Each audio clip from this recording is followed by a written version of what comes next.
I can't believe the night lay waste to all we'd given. But honestly, you've gotta know that this ain't living. But we could run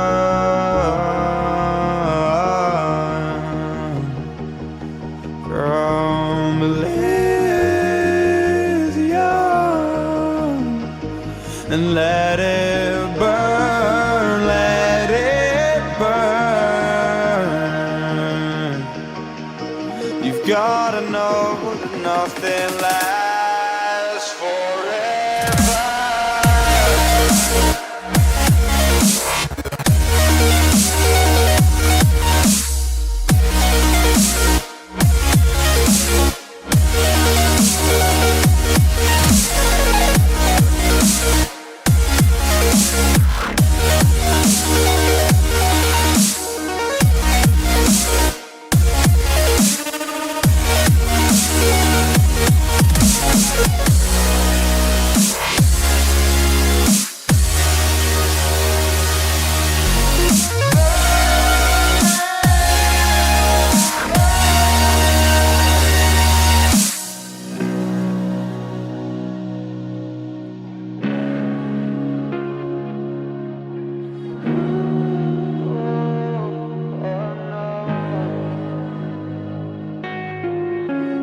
I can't believe myself.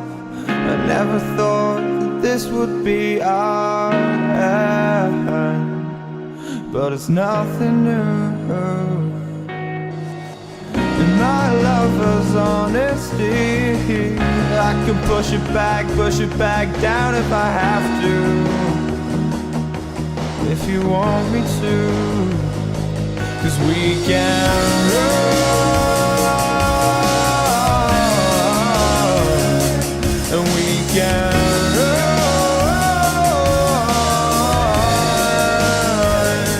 The stars they fall all for you.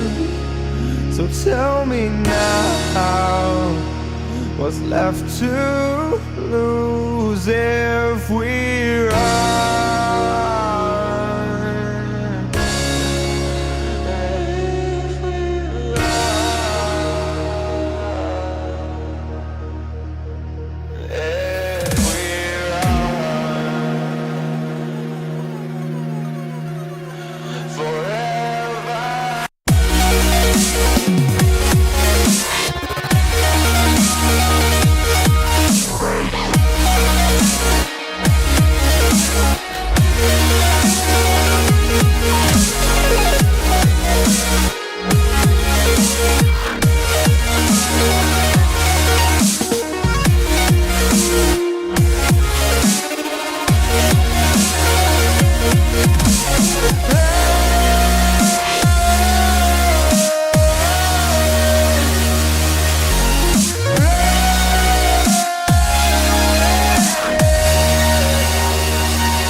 Well, hello y'all on YouTube. This is Rob with Rob's Nerdy Knives. How is everybody tonight? Welcome to the live stream.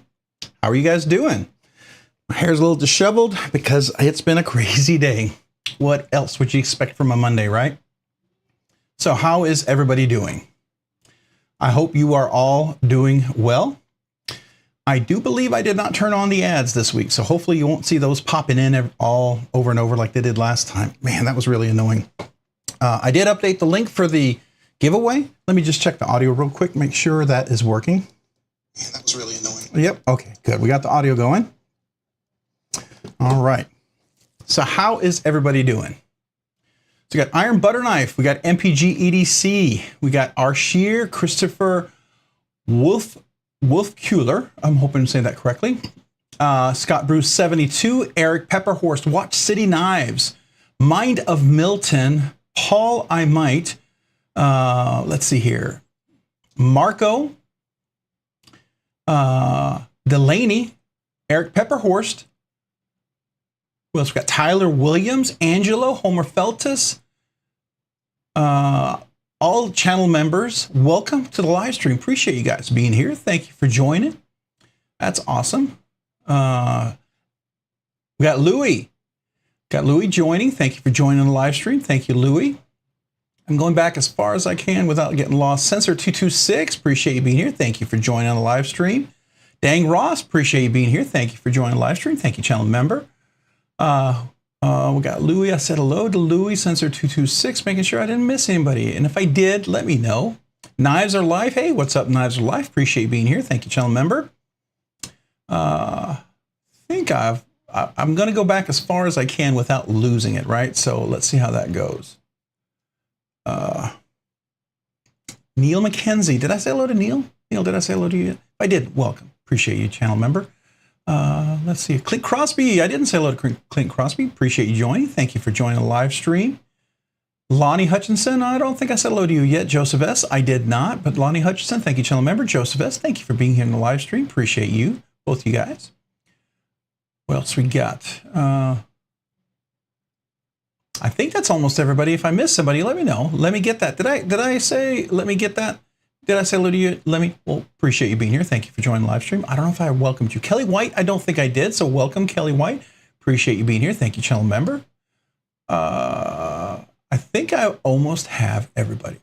Well, if I missed anybody, please let me know because it's about to make me fly way up and I will miss everybody.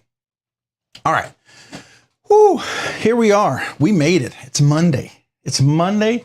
And what can we say? So I got a few things here and I kind of set this up before we started. So I'm probably off a little bit. There we go. All right. Yeah. So been enjoying my fixed blade, by the way. This is really nice. Really great size. Do recommend that. I put a tech lock on there that really made it more comfortable to carry. Have enjoyed the Sabenza. I'm debating whether I'm going to send this back to Chris Reeve to have them actually put the double thumb stud on there, or if I'm going to pop that out myself and then put my own thumb studs on there. I'm up in the air about it. I have enjoyed my clip here from Lynch. That works out really, really nice. This is very comfortable to carry. So that's been a lot of fun. Been enjoying the sleaze buoy, not the sleaze booty that I can never live down, but the sleaze buoy here with the Rips Garage Technology Spyderco clip. This is really nice. It's a good match. Works really, really well for this one here. Have enjoyed that. I did get a couple extra clips and I was going to put them in my Devo knives. These are real tight tolerances. They're very specific to Spyderco. So they did not work in the Devo knives. There's no flexibility there, so it's going to fit or it's not.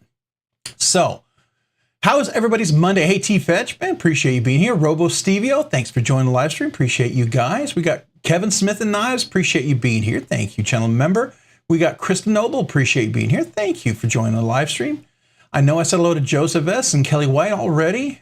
Jesse, I didn't say hello to. Jesse, man, appreciate you being here. Thank you for joining the live stream. Thanks for being a channel member. Do appreciate you. Do you mind?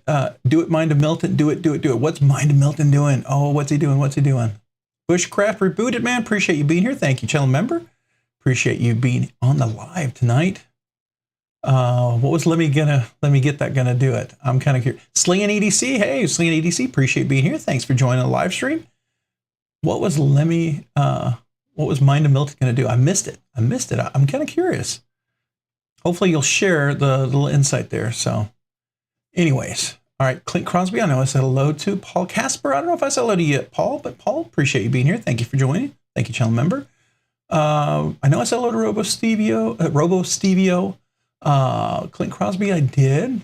And I know I said hello to MPG MPG EDC Meredith there. I did. Yeah, I'm sorry about that, Meredith. Sorry.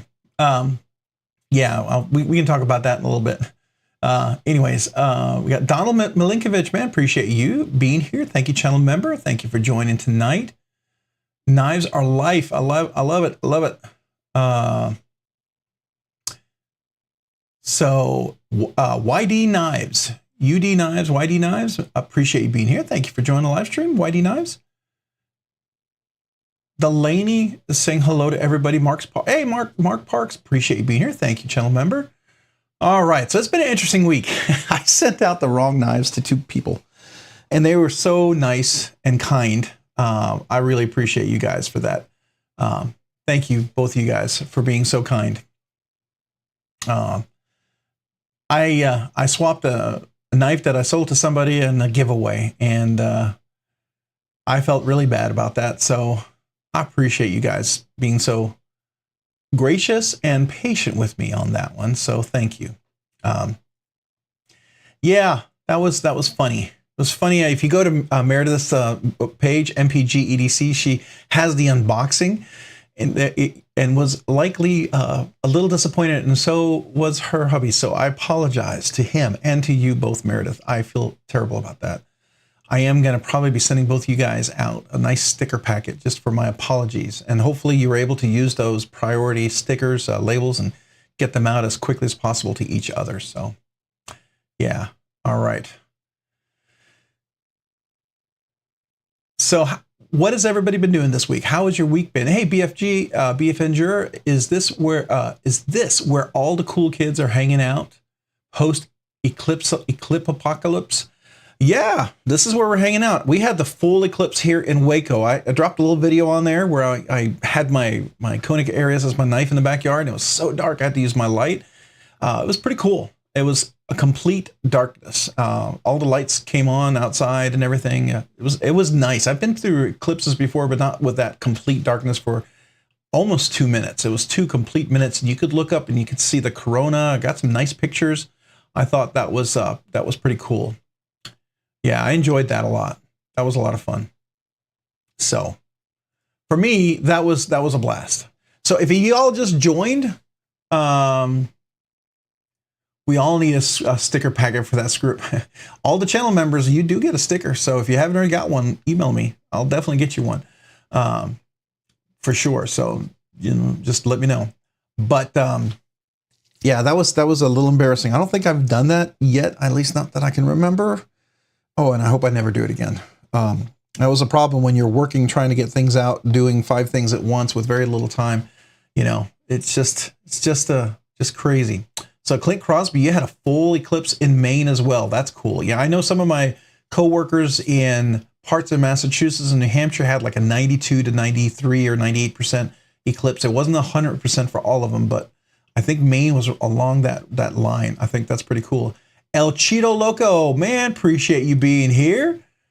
Appreciate you joining tonight. Cheeto Bandito, El Cheeto Loco, I like that one. Appreciate you, man. Thanks for joining this evening. Thank you, channel member. Awesome, awesome.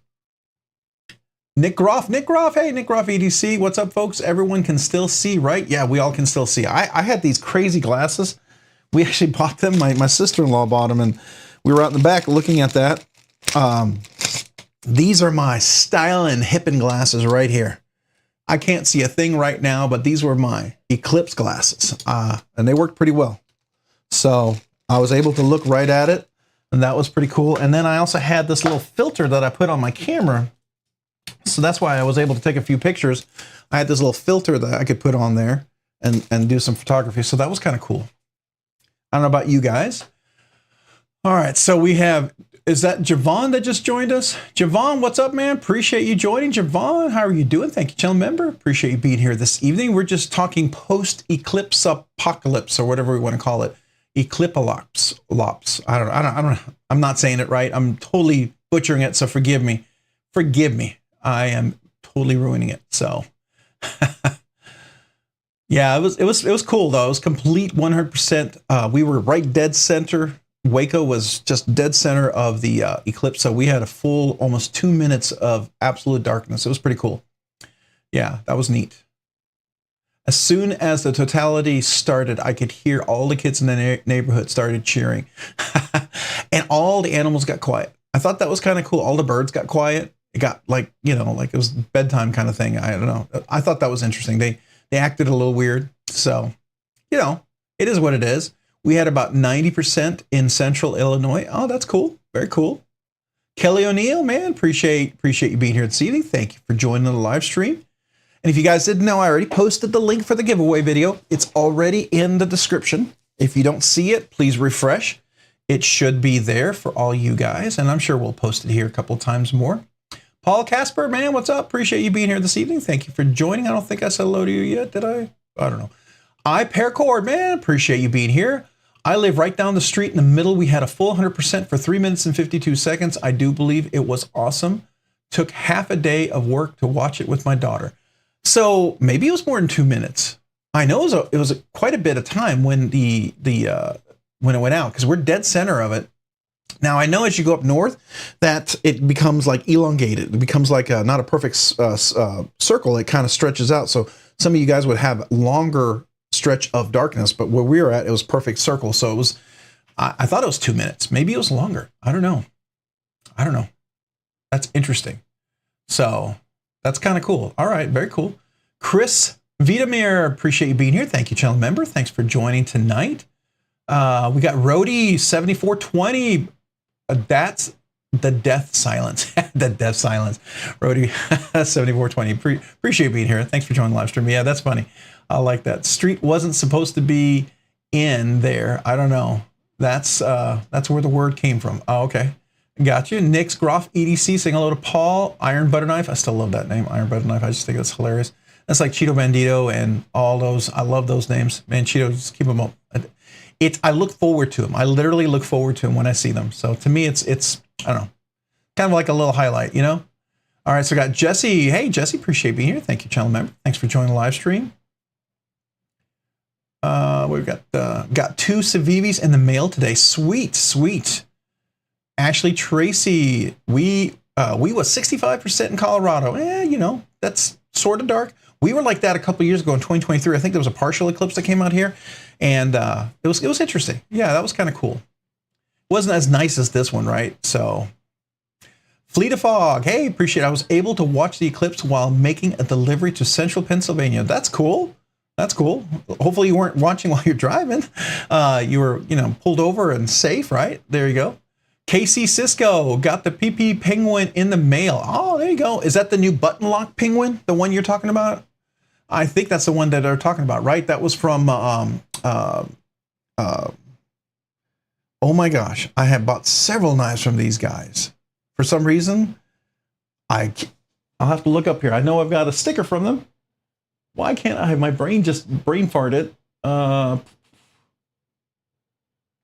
Somebody help me out. They sell a bunch of slip joints. Anyways, sorry. My brain just went, you know, so. Hey, Kathleen Smith, appreciate you being here. Thank you for joining the live stream. 90% in Barrington, New Hampshire. That's not bad. Yeah, I had somebody that lives up in, one of my coworkers lives in New Hampshire, wherever they were at. They were at like 92 or 98. I forget where they were. Probably closer up toward Maine, up north, upstate New Hampshire, I guess, when you get up there. So I was working in Harrisburg. Cool. Watched it. Even got a couple of videos. Nice.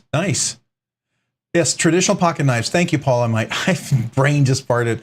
I got a ton of their stickers up here, and for whatever reason, I couldn't remember. That's cool.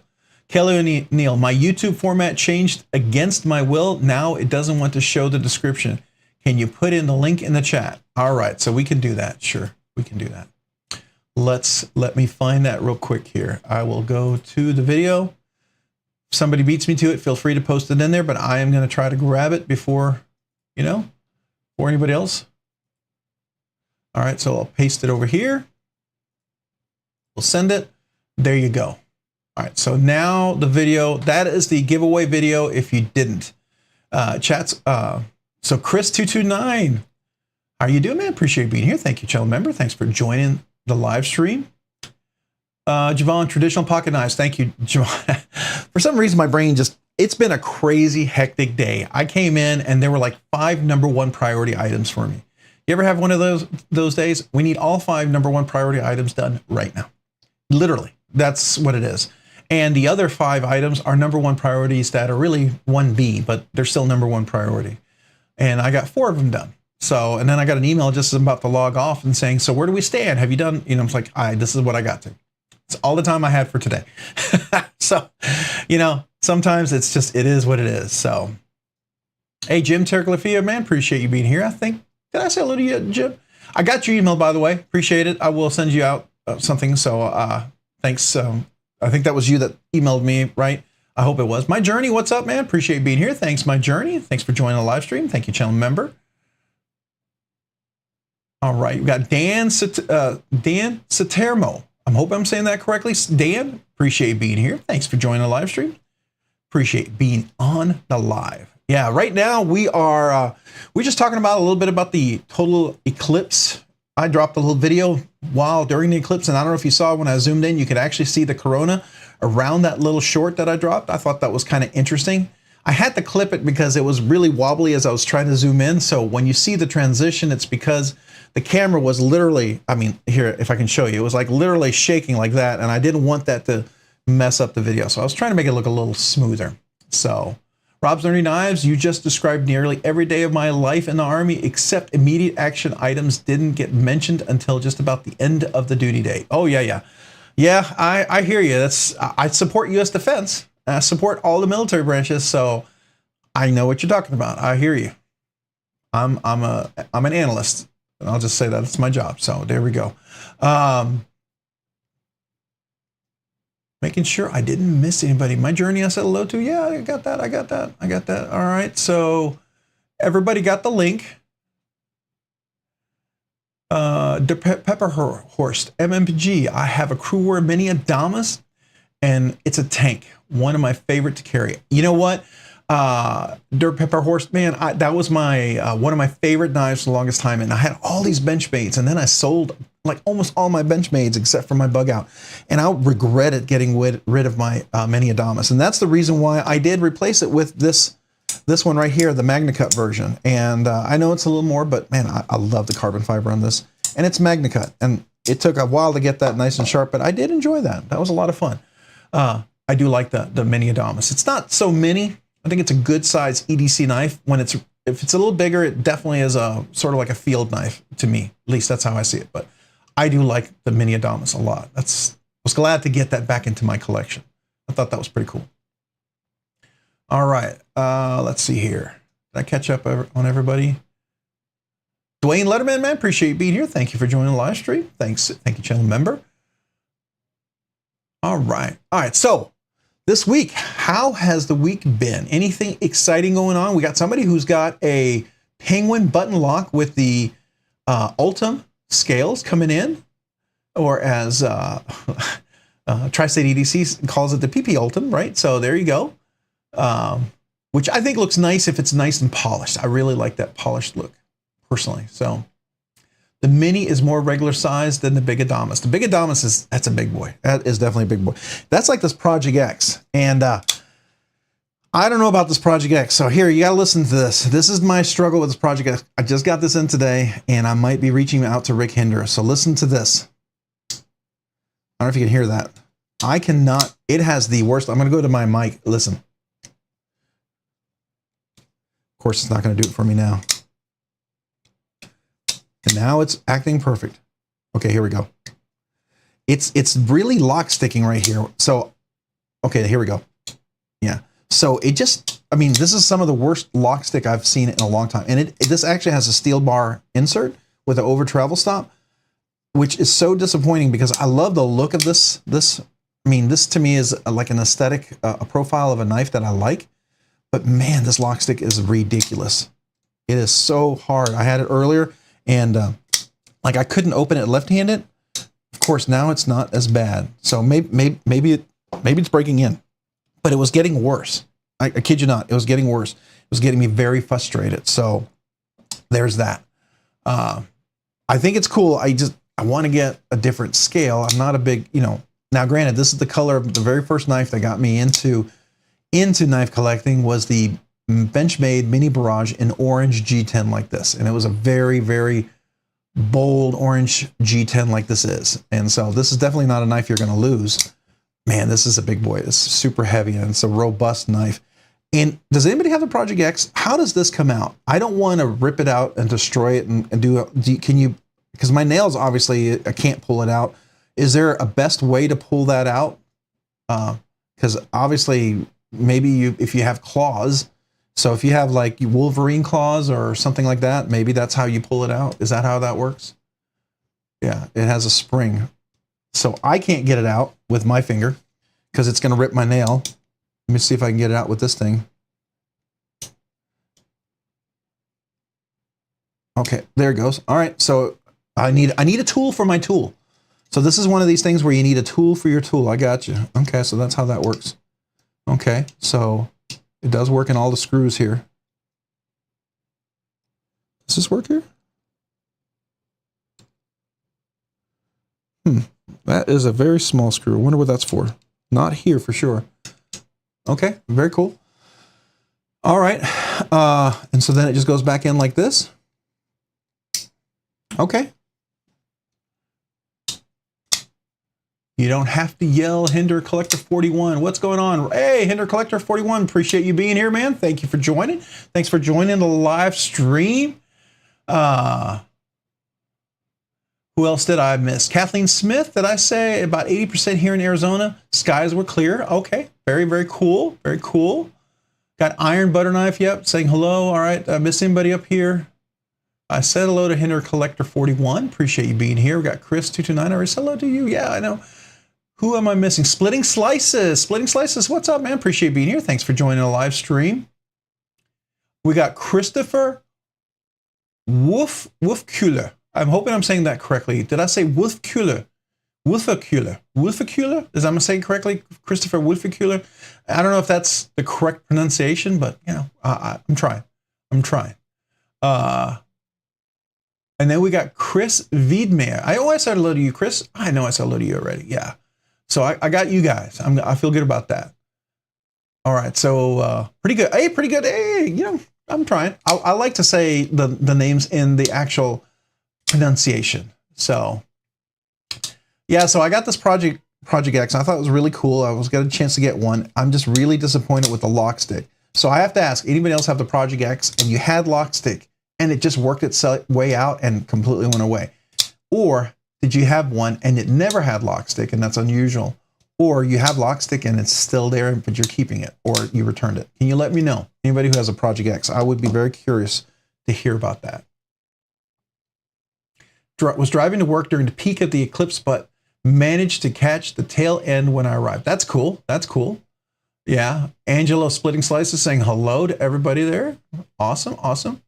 Use some pencil on the lock face. I actually have something better. I have the stuff that I used for my factor that Brian had mentioned to get. It's some powder that's even better than pencil. It's even better than silicone powder. And I use that and that works amazing. I've used it in Spyderco's and other knives and it works great than even the pencil lead.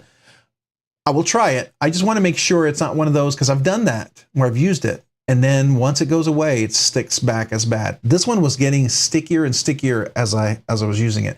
And that made me a little cautious, because I had a knife like that. Might have been a Heretic manual frame lock that I ended up returning because it just got really bad. So that was my bad experience. Hopefully no one ever had that experience with that Heretic one, but I will tell you, yeah, that was not a good experience. So I'm worried that I just want to make sure I'm not going to have that experience here. So on Instagram, on the Eclipse. Oh no, I didn't see Javon. I was working. I mean, like for instance, I know like the crispy donut community, they've got their big push for the for their knife that they're letting everybody know about, and I would definitely you know, consider it. I just haven't had time to even look at any of that. And I probably missed the early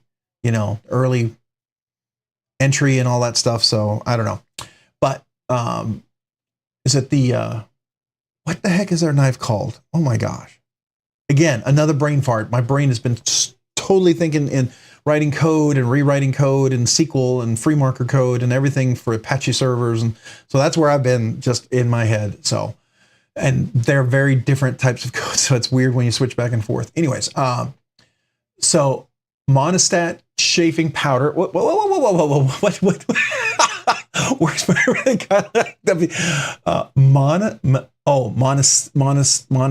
monistat chafing powder. Okay, I thought I read it completely wrong there, Tyler. I'm just gonna leave it at that, please. I'll leave it at that. How about that? All right, Hinder Collector, be right back. We'll be here. Whitey Knives, Tyler Williams, thanks for the sub, brother. Appreciate it, man. That's nice. Awesome. Graphite. Yeah, so let me show you real quick. I'm gonna go grab it real quick here. Let me do that real quick. I'll show you what I'm talking about. I have a whole new setup here where I'm starting to try to get organized, right? I've got like these little Craftsman shelves for all my stuff because everything was everywhere and it was hard to find. And I figured I need to get organized. I need to get on top of it. So what I have is this stuff right here. It's the, I don't know if you can see that, PTFE. This is the powder, and I use a pencil. You know, you got to be careful not to breathe this stuff in. It is pretty toxic, but this is better than silicone powder. This is what Brian Winters had recommended, especially for the factor with the magnets. Matter of fact, I think whoever I sold the factor to, I gave him a little packet of this, and because this is good stuff for that. And matter of fact, probably have some on here. So let's go ahead and just, you know, we can just try it. I guess I could just try it on here. I haven't put any oil on this knife. I haven't done anything like that at all. So I'm gonna, I have a little powder here already. So we'll do that. Let's see. All right, see how that goes.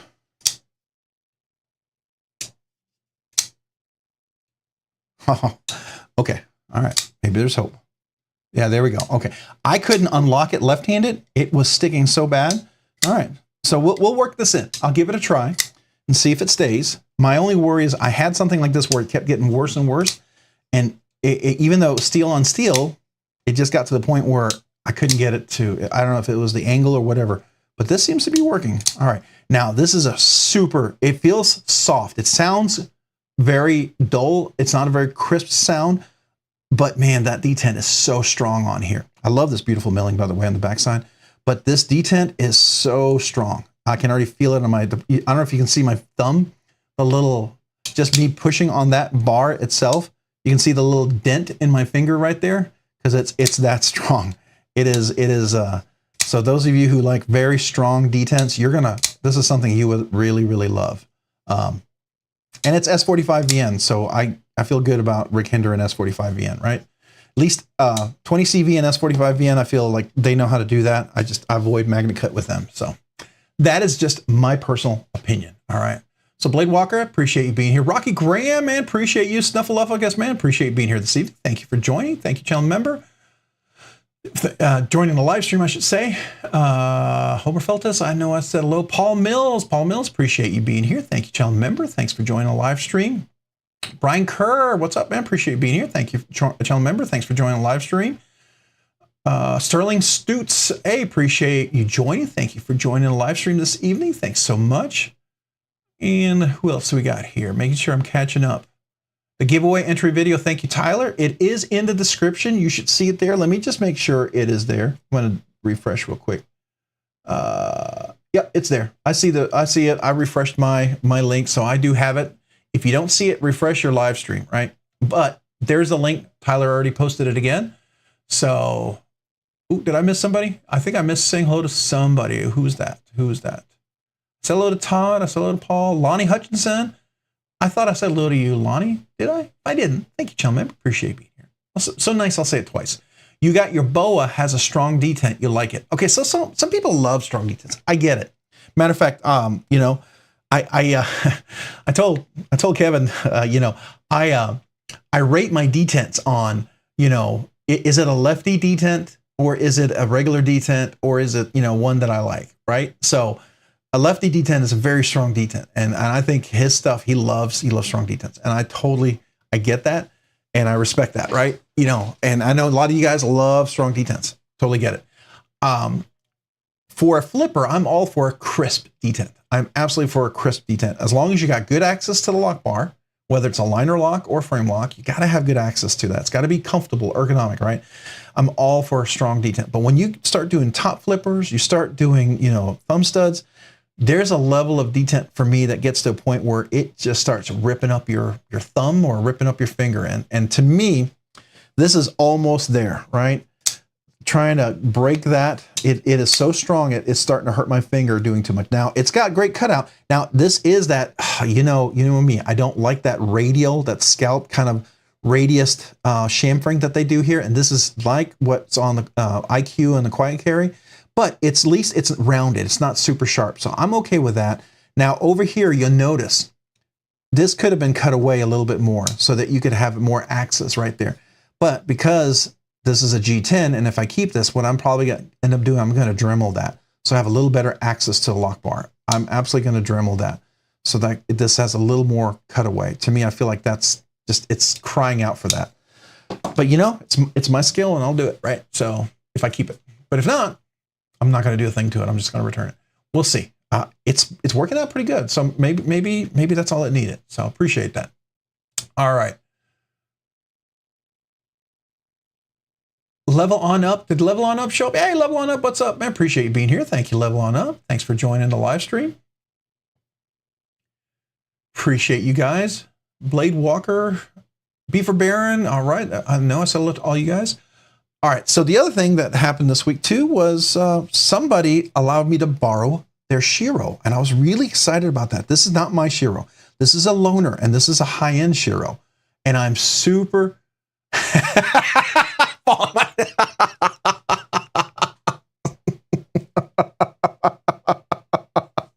All right, I'm gonna have to come back to that.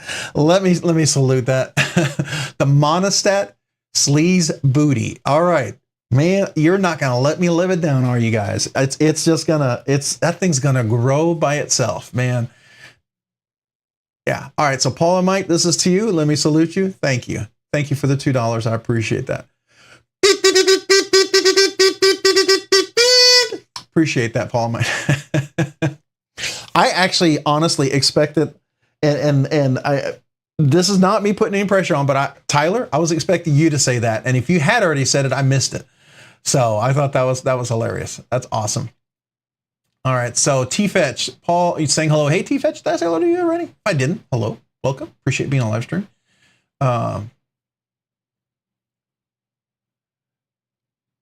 Knives are my life. Hello. All right. Yeah, absolutely. I want to make sure I'm not missing any questions. Sup, Level On Up. Dang, that's the Shiro that I've lusted for a while now. Yeah. So let me tell you about this Shiro. So the crazy thing was when they shipped it, it went back and forth in a couple of distribution centers like 4 or 5 times. And I was like, what is going on? Then all of a sudden it showed up in Hawaii. Okay. I mean, I'm talking like the wrong side of the continent. It just went out to Hawaii.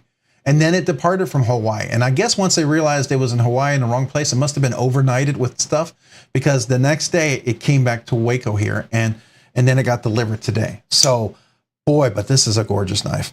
So I have that Shiro, that's the E-Knives exclusive in the Chromax blade steel. Now, there's a difference, right? You can see the milling on here, the pattern on here. I mean, it's very, very different. The flipping, all that stuff. This is definitely, and it also has, look at this. I missed it. Of course I missed it first time. It has a fuller. I can reverse flick that with a nice fuller. Did you see that?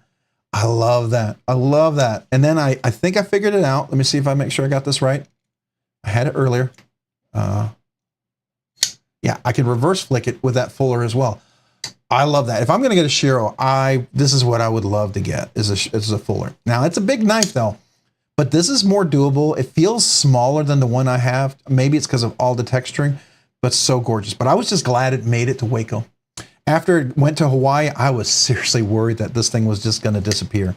Oh, I would have felt horrible. So I get a chance to check this out. Thank you to the subscriber out there. I'm not saying their name if they don't want me to say it. And if you've already said your name and it's okay, I'm more than happy to say it and give a shout out. But I know some people like to keep things under the table and quiet. You know, they don't want the attention, and I totally respect that. And I'm honored that you would allow me to handle this. And so what I do is with a knife like this, obviously it's going to be handled at the table. It's not going to be used. I'm not cutting anything. I'm not doing anything with it. I'm not regrinding it. I'm not taking it apart. I might take it out in the back. Of course, it'll be very much carried inside something. Bring it over the grass, and I might do a short, right? And that's it. That's all you'll get from me for that. And then I will do a review, and then I'll package it up and ship it back with a whole bunch of stickers and say thank you. So that's my way to say thank you for that. But it's one of those knives I don't think I might have been able to. No, Marco, no, it's not my knife. I don't spine whack knives, okay? So I got to tell you, I don't know if you can see this right here. Do you see, come on, focus. You see this scar right here? This was a particular Vosteed knife that I spine whacked when everybody was doing the spine whack test. And I didn't know there was a right way to spine whack, right? So I tapped it. I figured, oh, well, this thing's working fine. I tapped it. It shot up, cut into my knuckle. And if you'll see some of those videos where I had a big old Band-Aid on here. I should have probably gotten stitches. And I have a little bump in my knuckle now because it cut into my bone. And it was a pretty good spine whack. And then when I did a little more research on the study of button locks and how the cone shape, button lock works with the plunge lock, and how that works, and the spring and the friction and how the physics of all that work out, I realized that, a button lock is never meant for a spine lock whack test, right? If you're going to do hard use on a knife, don't use a button lock. It's my recommendation. I'm not a fan of using a button lock ever for that, but that's just me. So yeah, throw it at a tree, Homer Feltus. No, man, Legendary Pest Control. Hey, thanks. Appreciate you being here. I'm missing out saying hello. Legendary Pest Control. You can say my name. It's okay. Yeah, I'm sure everybody would like me to accidentally ship it back to you or something like that. This is definitely one of those beautiful knives. It's a joy to handle. It was like handling the Rosie and handling some of these other ones. I did very much enjoy that. The other thing that you see here that was very interesting is, I know you're all going to hate me for it. You're all going to hate me for it. It's the Narrows in the black DLC. By the way, if you didn't know, if you're thinking it's too much, go to Smoky Mountain Knife Works, put it in your shopping cart, wait a day, go back and open it up a day, and then wait. They'll send you a 10% coupon off, and you get 10% off of that knife. And it's way, way less. That's a good savings on this knife. Makes it into what I think is more reasonable. This is truly a great DLC. The coating on here is pretty phenomenal. I am very impressed with this DLC coating. Even the handle is DLC. I think this is Cerakoted. This looks like one of their typical Cerakoted clips, unfortunately, but it could be DLC. I don't know. But the action is beautiful. Came right out of the box. The only thing that I have an issue with is the blade is so off-center to the left. I got to ask Zach, because, I want to ask Zach at Zach's place, if he's had a Narrows that was off-center, is it easy to get centered, or once they're off, because it's so thin, the physics and the geometry to me is like you have very little tolerance for shifting a knife like this, right? And I don't want to massively shift it where it shifts all the way to the right. So I'm just kind of curious. So this is one of those things where that may go back because it's so far over to the left, and it kept moving more, and it's not loose. The pivot is not loose, by the way. So yeah, the Narrows I got to check in the pass around was dead center, perfectly centered. It was absolutely fine. So there we go. Yeah, and this, again, the DLC, if you didn't see it, let's see if we can get in there. Can you see that DLC? You can see the pattern on there. That's a true DLC. This reminds me of Spyderco quality DLC, but it's polished. Look at that beautiful polish on there. This is almost like Kunwu did some of their very special DLCs, right? And Microtech does some of their special DLCs. This is up there with that. Oops, sorry, got my finger on the axis lock. It's definitely pretty cool, but again, it's off to the left a little bit, and that's really bothering me. I have issues with that. I don't want to take a chance at a knife that's going to be iffy on being able to center. So anybody have the Narrows that was off center and you had to fix it? 10% is not enough. Hey, you know what? The Narrows is not for everyone. Just like there's some knives out there, I guarantee you that you buy, that you love, that I would say you could give me 50% off and I wouldn't buy it. But that's okay. That's why there's so many knives out there, right? there are so many knives for all of us to love and maybe to hate, right? I know people who would never buy a Kunwu. They think Kunwu, they'd never buy a Chinese knife. They would never buy a Kunwu just for whatever principle, whatever they call it. They would never buy it. And, you know, it's their money to do what they want, right? I respect that. I like Kunwu. I think they make some great stuff, right?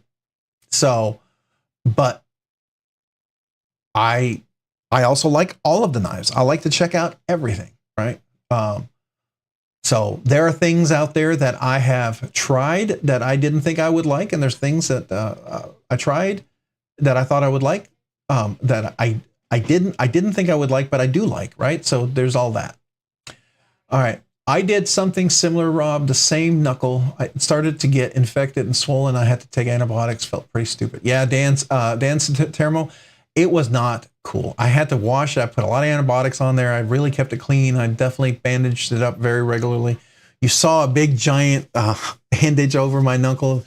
I think Tyler actually made a comment and said, "Oh, what happened?" And I was embarrassed about it because, you know, you get the cut. The knife cuts you sometimes, and sometimes it's a knife, sometimes it's other things, right? But, you know, knives, they give you some amazing steals for a good price. Yeah, I mean, I agree. You know, I paid roughly the same for Medford Slim Midi. That is super sweet. Love the guy, hate him, but he does put out some nice work. And you know, Kelly, there's people who hate Medford. They will never get a Medford.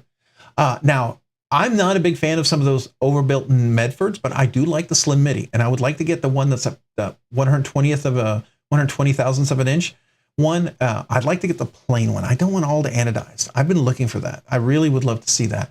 But I also want to get the Gentleman Jack. That's another one that I would like. But those are some of the only, probably 2 or 3 of the only Medfords I like. A lot of the other Medfords, I'm just not a fan of. I'm not. But that's okay. Like I would never get an XM18 with its flipper, right? I like the non-flipper. I like the auto. Those are the ones I like, and I've handled them. This one was almost too much, right? With the little clip there. And who knows? If I keep this, you might see this not as pointy right there. You know, I might. You never know. Something might change on that. I tend to modify my knives. I have no problem doing that. So if it's my knife, I'm gonna make it my knife and enjoy it. I have the Midnight Fade version, black and purplish, but hard to see unless it's the right light. Yeah, I bet. Smooth Criminal is great. All right. Me also. Medford is so expensive for what you get. It's insane. See, there's a lot of people who are not fans. I get that. I have the Kunwu. I have a Pulsar, and my husband has the Django. Such great knives. Yeah, I got a chance to. I had a Pulsar. I sold that one. Great knife. Pulsar was just not my aesthetic, comfortable carry, but the Django I really like. And I really want to get, Meredith, I really want to get the carbon fiber with the DLC blade. That's the one I want to get. If I eventually get one to buy, those all are in list of, you know, what order I go to. Is that NFK20? Hey, NFK20, appreciate being here. Thanks for joining the live stream. But what if all you have to do is tighten or loosen the pivot, though, my opinion? So you're talking about the narrows? So the narrows, let's see here. I'm still of the opinion the Manix 2 and the TI scales is easily equal of the narrows, but that's just my opinion. Hey, you know, that is absolutely, I have a Manix 2, and I have it with the Rockscale Design scales on there. Love that thing. It's one of my favorite Manix knives. I try not to carry it because I feel like, well, I carry it a lot, but I try not to over carry it because I'm afraid I'm going to burn out on it. So this is probably one of my favorite builds for Manix. This S110V blade steel. I've got the titanium ball cage lock in there. It has the ceramic ball in there. I don't know if we can see that. Wait, where is it? Yeah, the ceramic ball, you can't really see it. It's right there. It's a ceramic ball. This is the Rockscale design. This is a very plain Jane one because it's very much a user. But S110V blade steel, crazy, crazy sharp, man. I've gotten this thing, like I can shave with this thing, right? Love this one. It's just such a great knife. And I have the, the Lynch clip on here. It just works really, really well. Such a great knife. Love this thing. So I agree with you. This is a great knife, but I also like this one. And it's such a thin profile to me. It's just a nice slicer. I really enjoy this knife as well.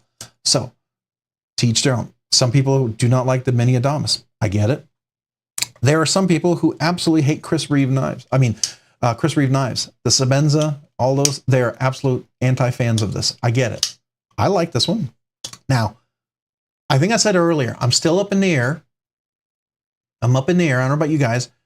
Anybody who's punched out their thumb stud, put in thumb studs. I'm thinking about sending it back, but I don't know if I want these little, I don't know what you call them, dunce caps or little, I don't know what they are. They're just like little cones or whatever. They're not even thumb studs. And I think they're supposed to be made for slow roll. I don't know. But I love their heat treat, man. They do such a nice job on their heat treat. And it took forever to get this crazy sharp with this Magna Cut. It was sharp already, but I like to get it crazy sharp. So anyways, just my thoughts. Kunru makes really great knives. I agree. It's a great deal for the price. Absolutely. Let's see here. What did I miss? Okay. All right. Got some original Goat aluminum scales from my Manix 2 in Rex 45. Oh, you got the original Goat scales. Nice, Christopher. How did that work out for you? Did you use my coupon? And the thing is, you'd save 15% if you did. I hope you did. I saw some people I saw some affiliate stuff going on with Original Goat. I hope that was you. If you use RNK, you would save 15% on the purchase of your original Goat scales. It saves you money. It helps the channel, but it actually just saves you 15% on the purchase. So hopefully you got a chance to use that. I really want an all DLC Padre, but the Kunru and the Rec made it a Facebook group exclusive for some reason. Oh, okay. Well, that's a bummer. Meredith, you had a question mark. Was that for me? Did you ask me a question and I missed it? Did I miss it? Oh, you got a Manix 2 in Maximate. That's nice. That's nice. That's going to be a slicer. That's going to be a slicer. My Pair 3 is a Maximate. I do like that a lot. Yeah, Paul, I might. Yeah, tiny little, whatever you call them. Yep, absolutely. They are interesting. Padre should be about $300. Yeah, it's what you get. It's a great deal. I also like buying USA made. I like buying, I like buying things in America. Like here's an Osborne. I've never had an Osborne. And you might ask, what in the world do you have an Osborne? This is a carbon fiber, the S90V blade steel, which I don't remember it being this acid washed. This is an acid wash. I don't know what they call this. This is not a stone wash. This is an acid wash. This is so similar to my, if you look at the finish on here, this is similar. It's like an acid wash. I don't know what they're calling it. They don't call it an acid wash, but it sure looks like an acid wash to me. So I feel like that. But this is going to be for a build. I'm going to be doing something special with this one. So that's to come. Going to be happening once I get all the parts in. But I'm looking forward to that, and I thought I would do that. Now, before I get that, I think I'm just not a fan of this really square carbon fiber. Now, anybody have the Osborne in the titanium scales? If you do, are they all a square and sharp corners on the edge, and especially right next to the thumb studs right here? I had a mini Osborne, and I don't remember the thumb studs being that tight and not having any cutaway to it. Is that how it? Well, I thought the mini I at least had access to it because it's pretty thick scales. Does the titanium, is it that close and not any access as well? I'm just kind of curious. We got BNA. Oh wait, who's BNA? BNA. Somebody join. Who am I missing? Oh, brand new American. Hey, welcome. Appreciate you being here on the live stream. Thank you for joining tonight. Betty Davis. Hey, Betty Davis. Appreciate you being here. Thank you for joining the live stream. Thank you, channel member. All right. Oh, it just jumped. So if I missed a few people, it jumped because I was too slow. It's telling me, man, you got to go faster, Robert. So Joe Isabella, what's up, y'all beautiful people? Joe Isabella, I appreciate being here. Thanks for joining the live stream. We've been talking some different knives, some different things. So did anybody answer my question about giveaway, by the way? Nice giveaway. Oh, appreciate that. Yeah, thank you. Thank you. I think it's going to be a cool giveaway. What I'm hoping, I really like that penguin slip joint. We'll talk about that in a little bit. I'm hoping that traditional pocket knives will do what they did with the hedgehog. Because this is one of my favorite right now, at least what I own, one of my favorite slip joints, this Hedgehog. I really like this one a lot. I carry this one very regularly, and I like this build with the camo carbon blue here, and with my little Duties Daggers leather sheath here. This is a fun build. It's got nice patina on there. I really do enjoy that. I would love to see the Penguin slip joint done up like that. I would definitely get one and get a nice slip for it. I wanted to try it out, and it's a great, if you're looking for a knife that you don't want to make it a flipper, and if that's kind of a concern, this is it's going to be a great budget knife to kind of keep in a bag, keep in maybe in your toolbox or something. And it's got a finger choil. There's a lot of, we'll talk more about it, but yeah. Josh NFK, Mind of Milton. All right, saying hello. Let's see here. Thank you. That's Ed. Ed, did I say hello to you yet? Ed, did I welcome you? I didn't. Welcome, gentlemen. Appreciate you. Let's see here. Sterling, Stutz, Arsheer, Elmax, Vanix, they had decided as of last week. Oh, okay. Talking about a knife with different style. Oh, did y'all see the tactile Chupacabra? Tyler, yes. And Tyler, at some point this week, you may see an unboxing of one of those. I've been talking to Tactile, and even after I'm going to okay, I'll give you a hint. You know that one review I did of Tactile on the Maverick? We might be re-reviewing the Maverick. Because when I checked out the Maverick at Texas Blade Show, I loved it. It was not at all like the one I got. And it was solid. It felt like a really good crossbar lock knife. Had good action and everything. And I was like, this is what the Maverick should have been. And so when I was talking to the owner there, he you know, I'm going to have a chance to re-review a Maverick. So I'm looking forward to that. And so we will be re-reviewing a Maverick. And there might be a Chupacabra in there. So I'll get a chance to give you a little insight, some up close of it. It uses the Superlock, the Snex designed Superlock. Looks really, really cool. I like their design too, the way it comes up. We should go take a look at that. Real quick, it is 8:01. I know we do the giveaway. We try to go around 8 or so. So just to remind everyone, the giveaway link is in the description. Please enter. The way it works is you click on the link, you leave a comment. Make sure your comment is PG. 1 entry per person. You have to be present to win. I say avoid emojis because sometimes people don't get picked typically with the emojis.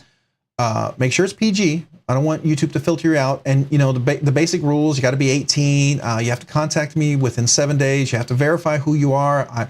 The address, I just cut and paste it and ship it in a USPS standard flat rate box, and all of that good stuff. We got to follow all of that. So that's the basic rules, but we'll talk about that a little bit more. Make sure you enter. And we are going to be doing the members giveaway next week. There'll be a members for April giveaway next week, just so you all know. All the members giveaway, remember, next week. All right. I want to go look at that Chupacabra, definitely. Tactile design language doesn't tickle my pickle, Paula Might. I hear you. I hear you. The Rockscale, I like the flipper, but it was a little too small. And then the thumb stud one, the thumb studs were uncomfortable for me. They didn't work for me that well. And I like the design, the look of it. I just wanted it to be bigger.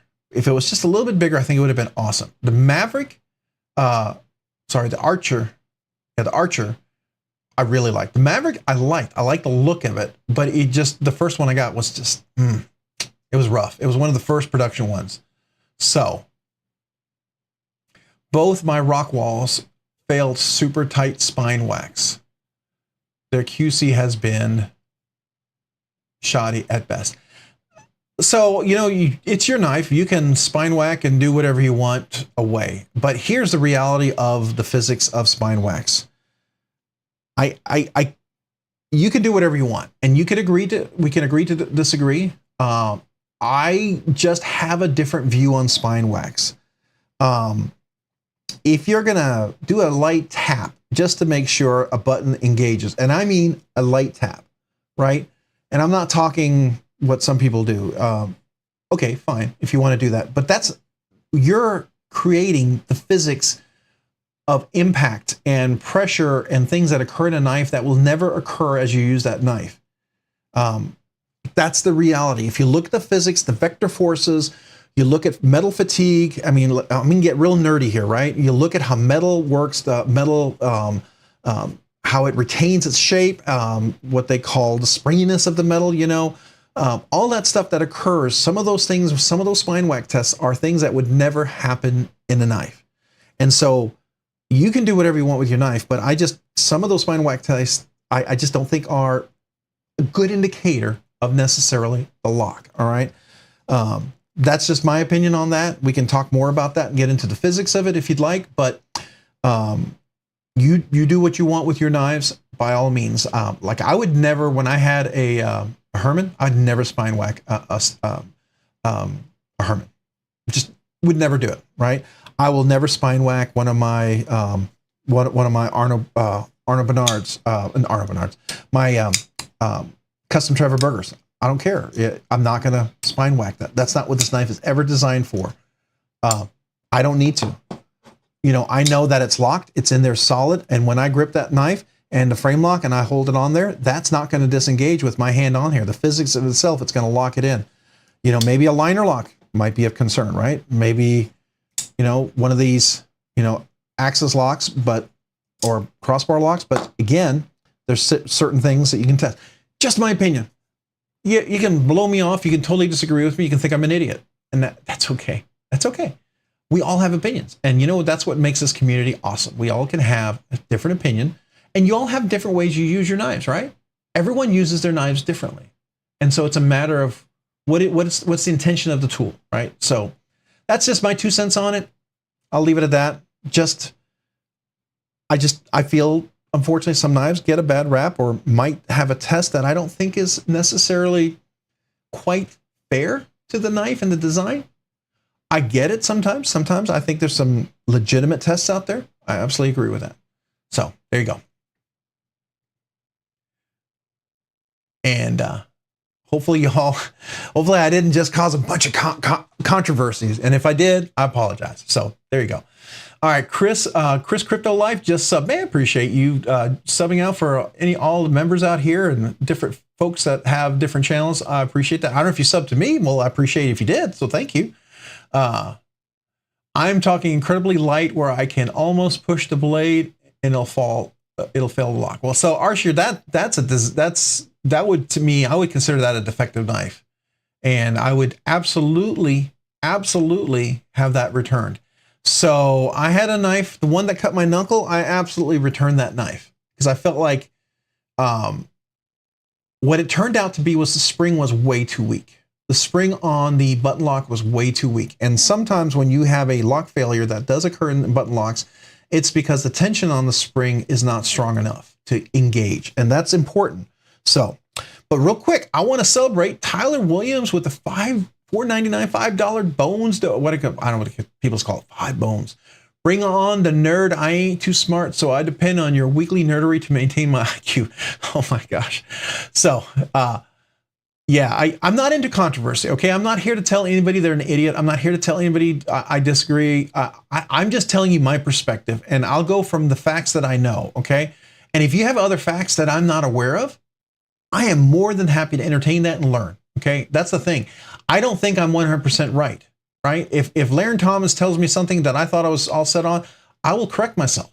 But I have heard story Larry Thomas has corrected himself too when he learned something that he was wrong on, right? So here's the guy with a PhD who's willing to say, I need to learn, right? So that's my attitude. I want to learn.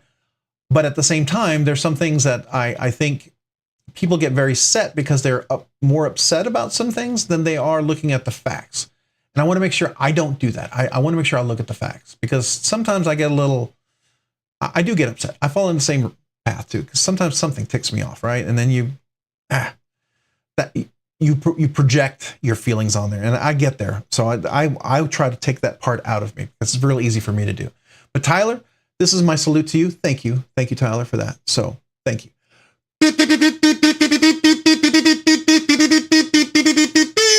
Thank you, Tyler. Appreciate that. Bring on the nerves. Started carrying my fixed blades. I won't even spine whack them. Rock grip. Well, the good thing about a fixed blade is you can spine whack that one away, and you can absolutely use that to cut logs if you're in a situation. That's why I always say right tool for the right thing, right? There are certain tools that are just going to be much better than others. But like if you have a high-end custom knife, I'm not going to spine whack that. I'm not. You know, now I carry them. I carry them. I'm going to use them for what, but I'm not going to, if I'm carrying let's say an Arnold Bernard here, and I'm out in the yard, I'm going to have a 5th pocket knife with me. I will not be using this to cut any trees, branches, or fertilizer, you know, mulch, whatever. I'm going to be using that 5th pocket knife. This will not be doing that, right? Now I guarantee you one knife that I have used for all that and more is this, my McNeese. My McNeese knife is one that I can use in the yard, hard use. I've chopped down branches and things with this knife, and it never fails me. This is one of those knives that I feel like is like that. And I feel like a lot of my hinderers are like that as well. So my XM18 non-flipper, I would use like that. I would probably end up start using this one like that as well once I get that detent a little more reasonable to open, right? This is a button lock, but it's an auto button lock. Would I go out and whack things with? No, I would not. But this is a great carry for a quick slice and cut open and everything. It's a great knife, but this is not go out in the yard, cut branches with type of knife. Not for me, at least. My 2 cents on there. All right. Oh, so we got Betty Davis as a member for 1 month. Nice channel to watch. Thank you, Betty Davis. Betty Davis, I appreciate that. Let me salute you for 1 month's membership. Thank you. Thank you, Betty Davis, for being a member. Man, appreciate you as a nerdy knives enthusiast. Yeah, awesome. I absolutely love carrying a fixie. Usually always have one with me. If not, I do too. I do. I like carrying this one lately. It's a little big, and that's why I'd like to get my tactile knife Dread Eye back, because that was a nice small one. Knives are tools. Absolutely, they are tools, and they should be used and used well. Be right back. We'll listen in. No problem, Meredith. Appreciate you. I really enjoy VooFam Bench. Oh, is that the guy, VooFam? He's from Kaiser, right? I believe, if I'm not mistaken. Rob, in your words, then, what purpose does a lock on a knife serve? So what does a lock serve? So it all depends, right? Some locks are more heavy duty than others. I mean, you can Triad lock, Scorpion lock, the Shark lock. Those are ridiculous. Andrew Demko Designs, fantastic locks. The Reeves integral frame lock, right? That's a lot of frame locks are fantastic. They work really well. They self-engage a little bit more when you have access to it. Now, when you get into the bolster locks, and you get into the liner locks, those have to really work well and engage well, but they also get into more aesthetics and ergonomics. A lot of times people will do a liner or bolster lock. I think personally, they do it more for the aesthetics and the left hand, right hand, EDC, kind of more light duty.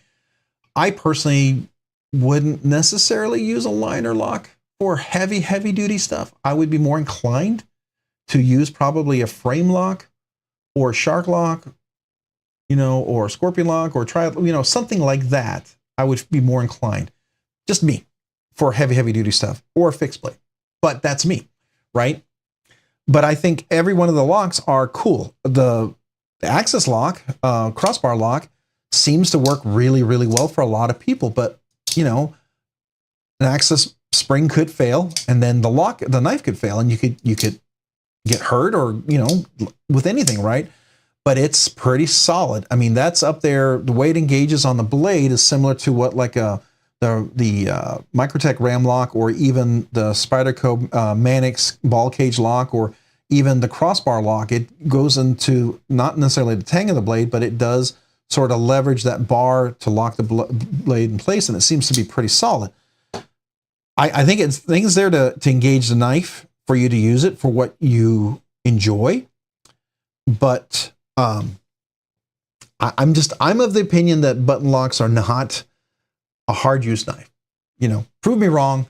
Maybe there's a knife out there that absolutely is the hardest used knife you can use in the button lock. I like button locks. I think they're really cool. I like automatics with the button deployment. I think they're really cool, but I'm never going to use those for heavy duty. They're cool. They're great EDC. I love using for EDC. I'll cut boxes, cases of water, dog food, cat food, fertilizer, mulch, Amazon boxes all day long. But if I'm out there working the yard, I'm usually bringing my my Andrew Demko 2015. I'm bringing my, McNeese Mac 2. I'm bringing a Spyderco. I like the Mannix. I have used that out there before. I like my TRM.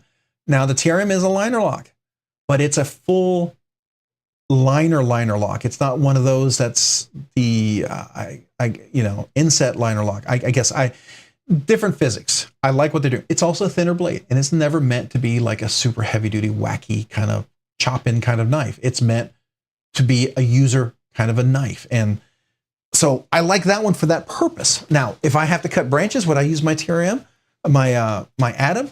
No, I wouldn't. I would use something else, right? That's just me. So I don't know if that answered your question, and I don't know if I missed a bunch of questions or a bunch of comments because I rambled. Spine whacking is for the dignified man, like swirling a fine wine and then spitting in the bucket. Hey, whack away. It's your knife. You do what you want with your knife. But I'll tell you one thing. If you ever loan me a knife, I will never whack your knife. Tyler, Paul, I might. Do not repeat that. Okay, let me rephrase that. I will never do a whack test with your knife ever. Okay, I will not. God, I can't believe I just said that. I'm never gonna live that down. Rocky crap. But I will never do that. Because it's not my knife, right? But if it's your knife, you do what you want. I don't care. It's your knife. I do know the physics of when you do a whacking the spine knife, the spine, you're creating a force. And if you look at the vector forces and you look at the force that it creates from an impact, it is significantly more powerful than a hard use of the knife. A more reasonable test was Blade HQ did like a max weight. They put these weights on these knives with the compression lock, the frame lock, the liner lock. Back, I don't know, the video's like 5-10 years old, and they carry these weights on top of them to see who could handle the most weight. Now, every one of those with that force, it bent the lock bar. It kind of deformed the lock bar and the engagement, and the tang itself was scratched and deformed. So you start to create failure points for a knife by doing the spine whack test. Now, if you want to go spine whack, I feel like once you do that, you have, in some ways, probably, depending on how hard you do it, you might have compromised the knife. And that's just the reality, because the force of a spine whack, depending on how hard you do it, is way greater than any normal use. And that could cause metal fatigue, metal warping. It could cause the lock bar not to be fully engaged, correctly engaged. There's a lot of things that can occur. But I'm not trying to be technical. I'm not trying to get all nerdy here, and I apologize. So you do whatever you want with your knives. I just say, just keep that in mind. Just keep that in mind. It's up to you. Yeah, it was 400 pounds, and I think the compression lock was like 500 or something like that, because it did really well too, which was surprising. They did the Spyderco compression lock, yeah. There's too many guys in this chat for this much.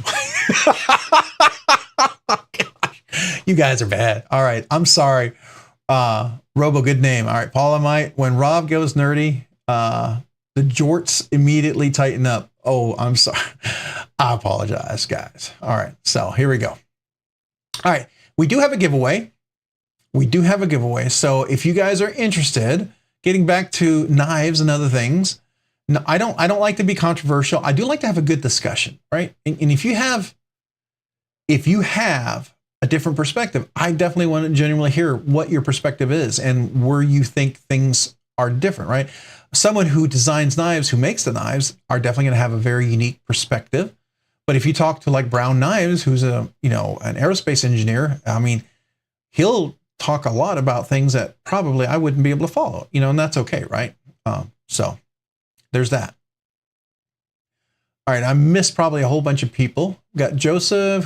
Did Joseph join? Joseph S. Oh, okay, Joseph, I appreciate being here. Thank you for joining the live stream. I thought I said hello to you, but that was probably somebody else. Me with Knives. Did I say hello to you yet? Me with Knives. If I didn't, welcome. Kaleidoscope of Knives. I don't know if I said hello to you yet, Kaleidoscope of Knives. Appreciate you being here. Thanks for joining the live stream. Let's see here. Conventional methods. I don't think I said hello to that. I remember that video back.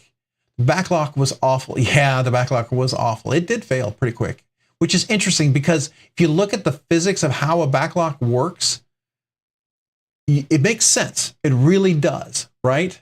It really does make sense. But that's, you know, that's a whole, if you look at the vector forces, the failure points, where the stress points are, where a lot of times there's not, the stress points are like, you know, polymer areas that tend to be more malleable and can crack more easily than the steel stress points.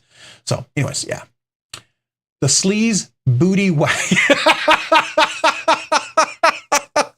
Christopher, man, oh man, oh, I'm never gonna live this down now, am I? It's gonna be forever, forever my bane, the sleaze booty whack. Okay, yeah, I guess I gotta own it, right? The sleazy spine wax now, yeah, we're going down the dark path. We're going down the dark path. Ginger Fisher 75. I don't know if I welcomed you yet, but welcome. If I did, welcome again. The Freck could take the abuse. Yeah, there's a lot of knives out there that I think would be pretty good, right? That's just waggy. All right. Full tang fixed blades for heavy work. Absolutely, I agree with that. That's a good tool for there. Bob Dikama, I missed the giveaway. No, Bob, we're about to do the giveaway. So everyone who's here, please, please, please go to the description, enter the giveaway. Okay. Sorry, but the simple answer is it should lock either open or closed with a reasonable amount of force being applied to the lock will not cause it to fail. Very simply, in reality. I agree with that, Todd Card. That's a fair statement. For whatever the intended purpose of that knife, it should reasonably lock and hold the blade open and hold the blade closed for the intended purposes of that knife, right? I absolutely agree with that. I absolutely 100% agree with that. So, you know, this Project X, I mean, this is absolutely, like, I feel like this is a hard use type of knife. I feel like I should be out there being able to, you know, get a log and cut some logs with it if I was in that situation. This feels like it should. Now, if I go out and use it and it does fail, that would be an absolute disappointment to me, right? An absolute disappointment to me. Likewise, any of these other knives. But the intended purpose of a knife like this is, I think, a very beautiful EDC carry, very reasonable to open and close very boxes. But I personally don't think this is a knife that was intended to be out bushwhacking with, right? If you look at the design, the aesthetics, the ergonomics, now could you? Probably, but I think reasonably my expectation for that knife is going to be a little different than my expectation for that knife. Likewise, the Sebenza. This is one of those hard use knives that's been around forever. I think there's a lot of expectations from this knife because of the history, and I think that's reasonable, right? This is one of those knives as well. But I have heard that little ceramic ball, there are known failures for that. And so being that it's not steel on titanium on steel, that could be a potential area, right? Whereas if you have steel on steel, maybe that's a little stronger. I don't know. Just throw that out there. There's a lot of things I'm throwing out there, right? Got some 15 and 20 and Magna Cut on its way to my house. That's cool, Rocky Graham. Gonna make some fixed blades, right? That's really cool. Paul Casper, level on up, saying hello. But mainly just lock when open and closed. Not much unless it's auto, able to be locked, closed. I agree. It is okay. I had a brain fart while doing a short for my Pulsar, and instead of saying lanyard loop, I said sting bikini. A sting bikini. Ooh, that's painful, right? A sting bikini as opposed to a string bikini. It's a sting bikini. Is that like a bee version, you know, or wasp version, I guess? I don't know. Anyways. All right. So I met some guys and she made the first move. So I met some guys and she made the first move. Okay. I didn't get that. String. I know. I figured you said string. I was just trying to be funny. I'm sorry. I was trying to go kind of like what I did. Right. So, all right. Trying to work with that algorithm already for a newer viewer. All right, cool. All right. So here real quick, let me go through the giveaway. Let's go ahead for all the new people who are here. Let's jump over to the video. I'm going to go to where's the live stream? So let me do that. So here is the live stream. This is us. For anybody who's new and who hasn't entered yet, this is where we're going to go and enter. You want to go to the live stream, here's all our chat. You go down here, here's the link. You open that up. There's a bunch of cool links. Like if you bought recently some original goat scales, there's a link right here. Use RNK, you get 15% off. You can either use the link or use the code. It saves you money. I want you to save money when you buy that stuff, and it helps the channel. And I appreciate it if you decide to save money and help the channel. For instance, Skiff caged bearings, if you like to put those in, or the thick washers, you save 10% if you use this code. That's another. BladeBinge, if you go to their shop, you use this code, you save 10%. Rockscale Design, you save 10%. It doesn't directly help the channel, but Rockscale's been pretty generous to the channel, so I know it helps the channel, and I'm very grateful for you guys going there. So I highly recommend using that coupon. Go use that RNKRSD. And then White Mountain Knives, RNK10 saves you 10%. And then if you go shopping here for any other reason, you want to help the channel, use the affiliate link, thank you. And if you want to be a channel member, here you go. Definitely would love to have you as a channel member. All right, so this is the giveaway link right here. All right, so if you haven't entered yet, this is Josh304. I don't know if I welcomed you yet. Welcome, appreciate being here. Be devious, don't forget to hit the like button. Absolutely appreciate that. So you're going to click on this link. This is going to open up the giveaway video. All right, now I have YouTube Premium, so you don't see the ads. I appreciate you guys watching the ads. I really do. I turned off the ads from the live stream this week. It looks like when you first started, it wants to default to play the ads when you use OBS Studio. I didn't know that, and I must have clicked it, and it got stuck for that live stream, and I didn't do it this time. So you're not seeing any of the ads play, just so you know. I made sure that it didn't interrupt everybody. I hated that. So, hey, Chef Rocky Man, appreciate you being here. Thank you for joining the live stream. Love to you and yours as well, man. Appreciate you. All right, so this is go through the regular rules. You got to be present to win. You have to, leave a comment that's PG, because I don't want YouTube to filter you out. You can leave a comment, whatever, but YouTube might filter you out. So I'd like you to have a chance to win. I would say avoid the emojis, because emojis, I've heard, you don't get a good chance to get picked. Just my recommendation. We have 114 comments with 98 people here, so that's super awesome. A pretty good crowd. I'm rather surprised. That's a really good crowd. Wow. All right. Well, thank you guys. So this is where you enter. Just leave a comment. And once you do that, I'm going to go to the comment picker right here. Let me open a new one here. I'll move this over here. I will go to the YouTube comment picker. And what I'll do is at this point, I will take a link and I will find out how many comments there are. But if you're here and you haven't entered yet, click on that link, leave a comment. It can be, I like knives. It could be knives. It could be hi. It could be the letter I. I don't, whatever. It doesn't matter. Or it could be a long dissertation on how I'm completely wrong on my perspective on the spine whack test, right? So I'm fine with that too. I don't mind people disagreeing with me. I really don't. I enjoy a good discussion. I enjoy learning from people. So that's just my perspective. I don't get offended if someone has a different perspective and makes a good argument. Now, if you're just mad at me because I said something, I'm sorry. I don't mean to make you mad. And I'm not going to be mad at you for saying something. I want to learn, right? So, but feel free to say whatever you want, All right. So that's it. Everybody, no tallywhackers. Slips are us. All right. I appreciate that. I like slippers, Paul. All right. I love me some slippies. All right. So real quick, this is how you enter. Did everyone see how this goes? What I do to start an argument, then shut down when I'm proven wrong. There you go. That's right. All right. So let's look at the giveaway. Let me pull out the giveaway knife. I'm going to go back to it because I just wanted to show you how to enter real quick.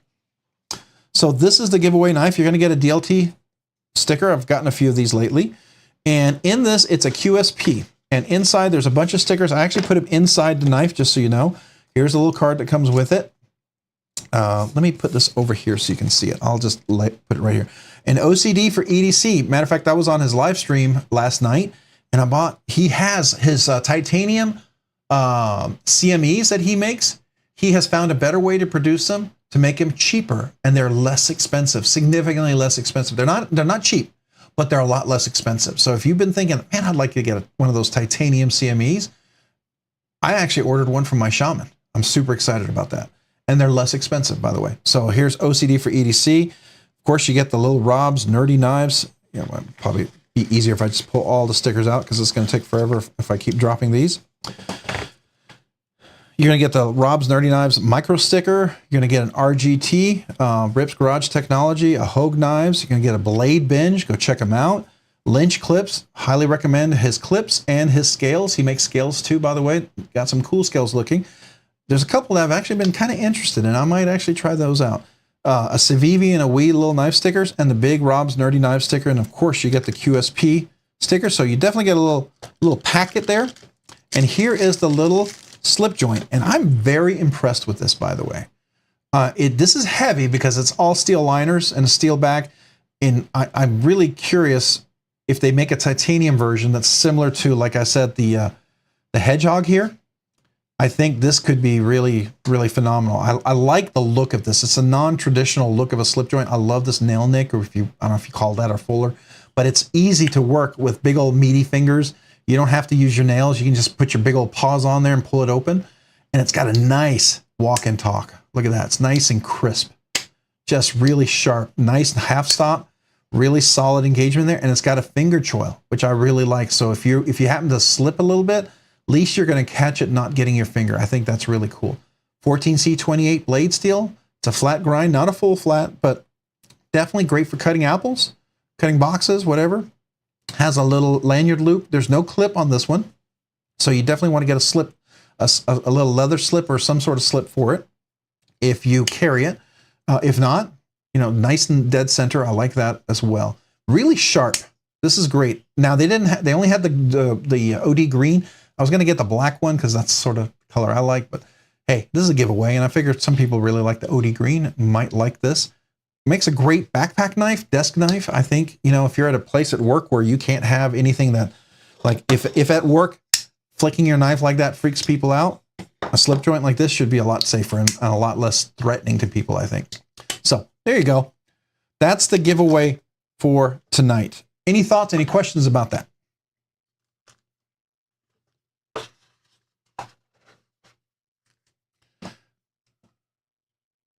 I got the ping splatter for the PA3. All right. So I'm going to leave this out like that.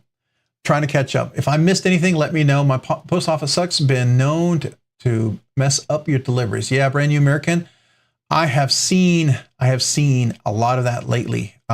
Stuff that was supposed to come in a week took like almost 2 weeks to come in. I don't know what's going on. Like if you were here earlier, I talked about the Shiro that that was being loaned to me by an awesome subscriber.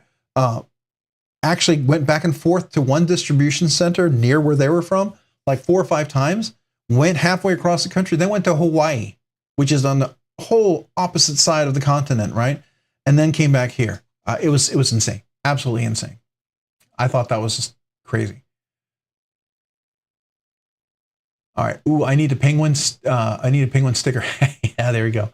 Definitely get some penguin stickers. All right, so Joe Isabella, did you get a chance to enter? I don't know if we've also got Landon Schrock. Hey, appreciate you being here, Landon Schrock. Thanks for joining the live stream. Chris Crypto Life, appreciate you being here. I don't know if I said hello to you yet. Paper Tiger, did I say hello to you? I don't think so. Welcome to the live stream. Appreciate you being here. El Cheeto Loco, love it, love it, love it. Want to make sure I didn't miss anybody else saying hello, at least welcoming you. If you haven't had a chance, please enter the giveaway. Derek, man, appreciate being here. Thanks for joining the live stream. We're about to draw. I'm me. What's up? I'm me. Appreciate you being here. Thanks, channel member. Appreciate you being here this evening. We're about to do the drawing for the giveaway. Mark Grant, if I win, it will be very great. You'll be very grateful. I appreciate that. Yeah, that's awesome. Your knife amazing, and the Max Ace mirror. The Max Ace mirror is a great knife. I actually owned that for a bit, and then I sold it, but that's a great value for a knife. It's another one of those fantastic value giveaways, knives. Absolutely. I have a steamy undercarriage.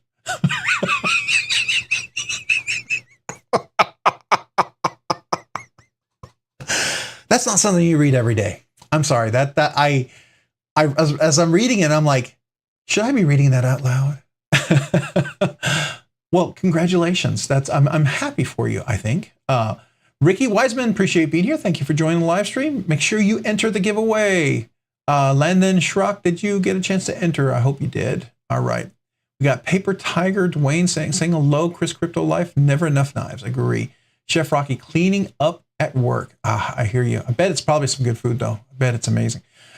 Kevin Smith and Knives gifted 1 Rob's Nerdy Knife membership band. Kevin Smith and Knives, I appreciate you.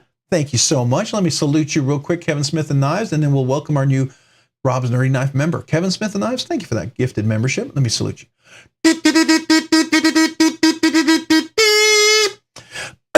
Excuse me. Voice is a little dry. I might have to take a little drink of water there. All right. And appreciate that gift. And then to welcome our new member, we've got Derek was gifted a membership from Kevin Smith and Knives. Derek, make sure you thank Kevin Smith and Knives. Derek, welcome to Rob's Nerdy Knives as a member. Let me salute you. Appreciate you both, man. Thank you so much. All right. Everyone, welcome our new Rob's Nerdy Knives members. That's awesome. Hey, Dan Steele, what's up? Good luck, everyone. Hey, Dan, make sure you enter if you haven't already entered.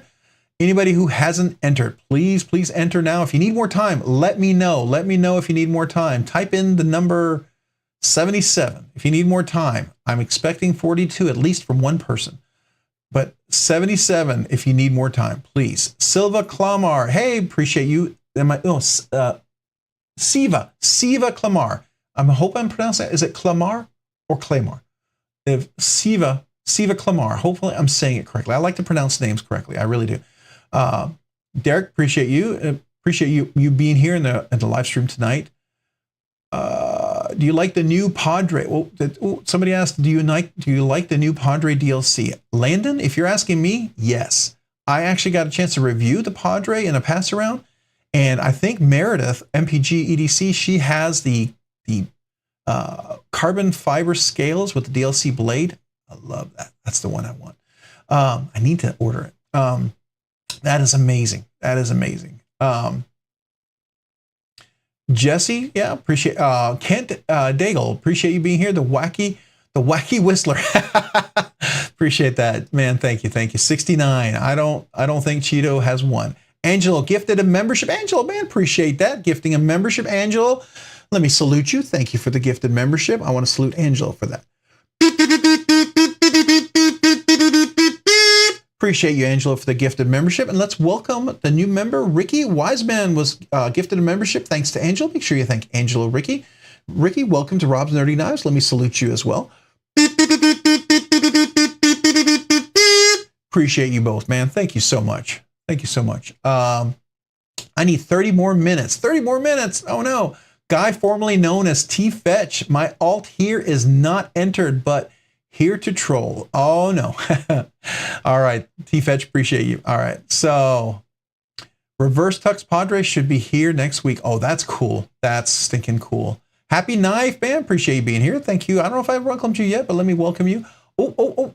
It just skipped right past. Let me see here. I got Meredith making a comment. Meredith, member for 1 month. Nerdy Knives Nut. Oh, man. Appreciate that. Rob, just wanted to let you know that the Django pronounced Django. The Django. It's not Django. It's not the Django. It's Django. My last name is pronounced Dumais. So Meredith Dumais, and it's pronounced the Django. I did it. Django. It's pronounced just Django. The D is silent. In other words, the D is silent. It's just Django. All right. You know how you pronounce knife in German? It's Kniffe. You pronounce every consonant and vowel. So it's not knife, it's Kniffe. You pronounce the K and the N. So, English being my second language and sometimes pronouncing extra letters, hopefully you'll have a little mercy on me on that, because sometimes that is a little challenge for me. But good to know. Django. The Django, not the Django. I just like the way the Django sounds. It sounds like it's the Django. Like it's more awesome. It's a Django. It's the Django. I don't know. I'm totally trying to blow sunshine up your nose there. But thank you for being a member for 1 month. Let me salute you for that. Thank you, Meredith. Appreciate you. Thank you so much. And if you believe that, then, well, I got some swampland to sell you out in the Sahara Desert, right? So there you go. Bluminati Ninja gifted 5 Rob's Nerdy Knives membership. Bluminati, man, appreciate you being here this evening. Thank you for the gifted membership. Let me salute you for that, and awesome, and definitely celebrate that. Bluminati Ninja, 5 memberships. You get, we got to do the Scottish throat pipes here.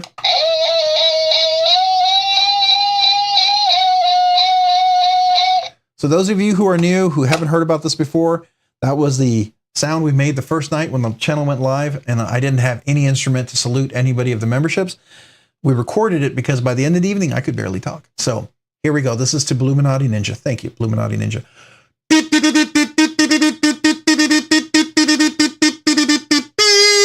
Thank you, Bluminati Ninja, for 5 gifted memberships. And let's welcome the 5 new members. We got Landon Schrock. Make sure you thank Bluminati Ninja for that, Landon.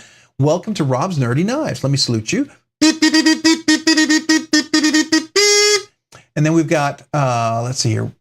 Robo Stevio was gifted a membership by Bluminati Ninja. Robo Stevio, make sure you thank Bluminati Ninja. And let me welcome you, Robo Stevio. Appreciate you becoming a channel member. Then we got Palmer Connolly. Palmer Connolly was gifted a membership by Bluminati Ninja. Make sure Palmer and Robo, y'all thank Bluminati for that. And let me welcome you, Palmer, to Rob's Nerdy Knives. And I almost skipped a verse there. Sorry about that. Dan Steele was gifted a membership from Bluminati Ninja. Dan, make sure you thank Bluminati for that. Dan, welcome to Rob's Nerdy Knives. Appreciate you. And then we've got Siva Clamar was gifted a membership as well by Bluminati Ninja. Siva, make sure you thank Bluminati for that. And Siva, welcome to Rob's Nerdy Knives. Let me salute you as well. Appreciate you. And appreciate you guys becoming members. Man, that's awesome. Thank you so much. All right. In Danish, it's knif. Siva, er du dansk? Kan du tale dansk? So you're saying in dansk, it's knif. Yeah, it is knif. It's knif. So how do knifen? How do din knifen? Right? So that's, do you have your knife? Right? So still, I didn't know you were Danish. And if you're here, man, that's awesome. I appreciate that. But you're right. It is knif. Very, very, very cool. I like that. I like that. So appreciate your generosity there and all the new members. Super excited about that. All right. So you're Greenlandic. Oh, you're Greenlandic. Oh, okay. So that is sort of it's kind of has the same ancient Norse, ancient Danish. Yeah, that's cool. That's cool. Yeah, it's been a while. I was 7 years old when I left Denmark, so I don't remember a lot of my history, but you know. All right, so did Fukdoozle join this evening? Is that what we're saying? Hey, Fukdoozle, appreciate being here. Thank you for joining the live stream. All right, Lonnie Hutchinson. All right, and we got, oh, hey, Angelo gifted a Rob's Nerdy Knife membership. So another gifted membership. So let me salute Angelo. Thank you for that gifted membership and salute you. Appreciate you donating the membership. And let's welcome the new member that you gifted to. It is Conventional Methods was gifted a membership by Angelo. Conventional Methods, make sure you thank Angelo for that. Conventional membership, welcome to Rob's Nerdy Knives. Let me salute you as well. Appreciate you both for that. That's awesome. Thank you. Make sure, hey, all new members, if you didn't know, email me with your name and address, and I will mail you a sticker. Some of you guys have emailed me, and as with work and before, I just want you to know, I have the letters. They're written. I have the stickers. I'm getting the stamps, and then those will go out. Work has been insane, and then we had Easter, and that was insane. And then it was my anniversary, by the way, on, I guess last Friday, I celebrated 27 years, my wedding anniversary. So it was a very busy weekend, and I didn't get a chance to do a whole lot. So I just want you to know those letters are going to be going out. I am late in getting those out. Doesn't mean I won't get them out. It just means I'm a little behind, and I appreciate your patience with work and everything that's going on. So thank you for that. But for all you new members, please email me, name and address, and I will mail you a sticker for sure. And then you'll become eligible for the members giveaway next week. We're doing one next week, by the way. So you'll see that membership coming out. All right. So welcome all the new members. All right. Did I miss anybody here? Anybody make any comments? Did I confirm? Let's see here. I want to make sure. Oh, yeah. Hey, thank you, Rob and Mrs. Rob. Yeah, it's my wife. Yeah, so I appreciate that. Thank you. 42 years, Paul, I might. That's awesome. Congratulations, man. That's amazing. I just think, you know, those are big milestones. It's amazing that I'm not buried out in the backyard with flowers on top, and that she hasn't, you know, she's still with me. She hasn't given up on me. So I'm grateful for that. I'm absolutely grateful for that. All right, so now we are ready to go back and let's look at the giveaway. We have 130 people here. Let's see how many people are in. We're going to go back. I'm going to refresh this. So here's the live stream. For any of you people who just joined, I see a bunch of new people. Make sure you click on, here's the live stream. You're going to click the link, the description here. This is the link to the live, to the giveaway video. You click on that. When you open it up, here's the video. You're going to leave 139 comments. Wow, that's pretty cool. That's a lot. Cool. Leave a comment. Make sure it's PG, so YouTube filters don't filter you out. One entry per person. You can leave more than one, but I'll filter out duplicates. I do recommend not using emojis. I have heard that emojis kind of messes up some of the different comment pickers that are out there. I would hate for you not to get picked because of that. So I do recommend that. The other rules is you got to be 18. You have to be present to win. You have to contact me within 7 days. I'm going to give you the email address for the winner.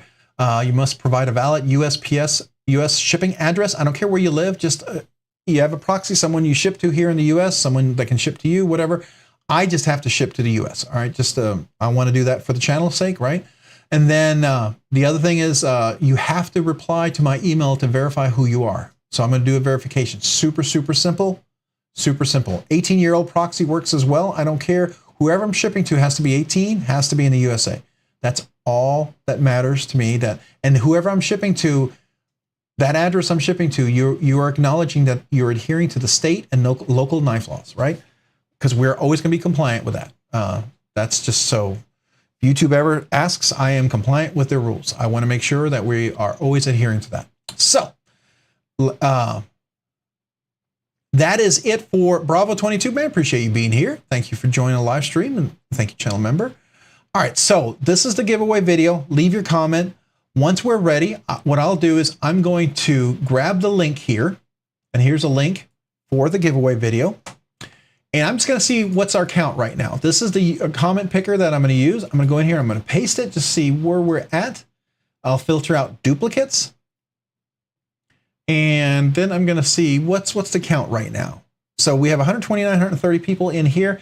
We have 137 unique comments. All right, so cool. Does anybody need more time to enter? Anybody need more time? I don't want to drag this on forever, but at the same time, I want to give people time, right? Anybody need more time? If you need more time, type 77. Type 77. If you don't, we'll go ahead and do the giveaway. Got to be present to win, and I'll usually give 3 minutes for everyone to reply, right? Are we good? Everyone good with the giveaway? We're ready to go? Nope, good to go. All right, everyone's good. 88, so that means we're all good. All right, so I'm going to, because we had a few people that left that might have just quickly gone and entered, because they just might have entered, I'm still out of time. You're out of time. Do you have any rosemary or sage? Oh, bad joke. Sorry, dang. All right. So I'm going to go back here. I'm going to grab this again. I'm going to copy this. I'm going to come over here. I'm going to refresh this. We are said we're ready to go. I'm going to go ahead and paste in the link. There's the link. I'm going to come down here. I'm going to get YouTube comments. 137 unique comments. We are ready to go. Everyone ready. So good luck to everyone. All right, here we go. 3, 2. By the way, members giveaway next week and a regular giveaway. So it'll be 2 giveaways next week. So come back for that. 1. And good luck. Mark Lizette Grant. Mark Lizette Grant. All right, so let's see. Now I give 3 minutes. Is Mark here? If you're here, Mark, all you got to do is just say, I'm here. And I have a way to confirm that it's you. No problem.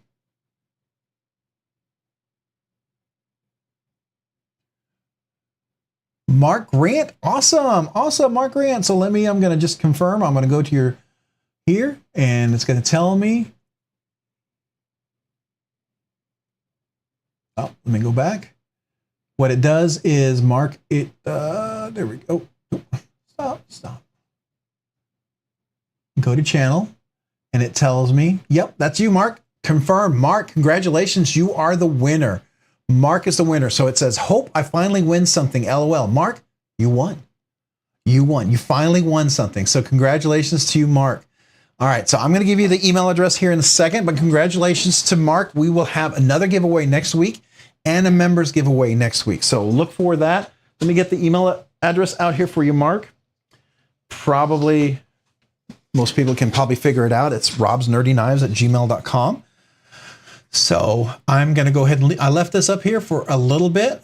So let me go back to the desktop. Here it is, robsnerdyknives@gmail.com. So Mark, go ahead and email me here. Make sure it focuses. Come on. Focus. There we go. robsnerdyknives@gmail.com. Email me here. Right? And all new channel members, anybody who became a channel member tonight who haven't gotten the sticker yet, or if you've been a channel member, and you're still a channel member and you haven't asked for a sticker, email me with your name and address, and I will mail you a sticker. So I'm more than happy to do that.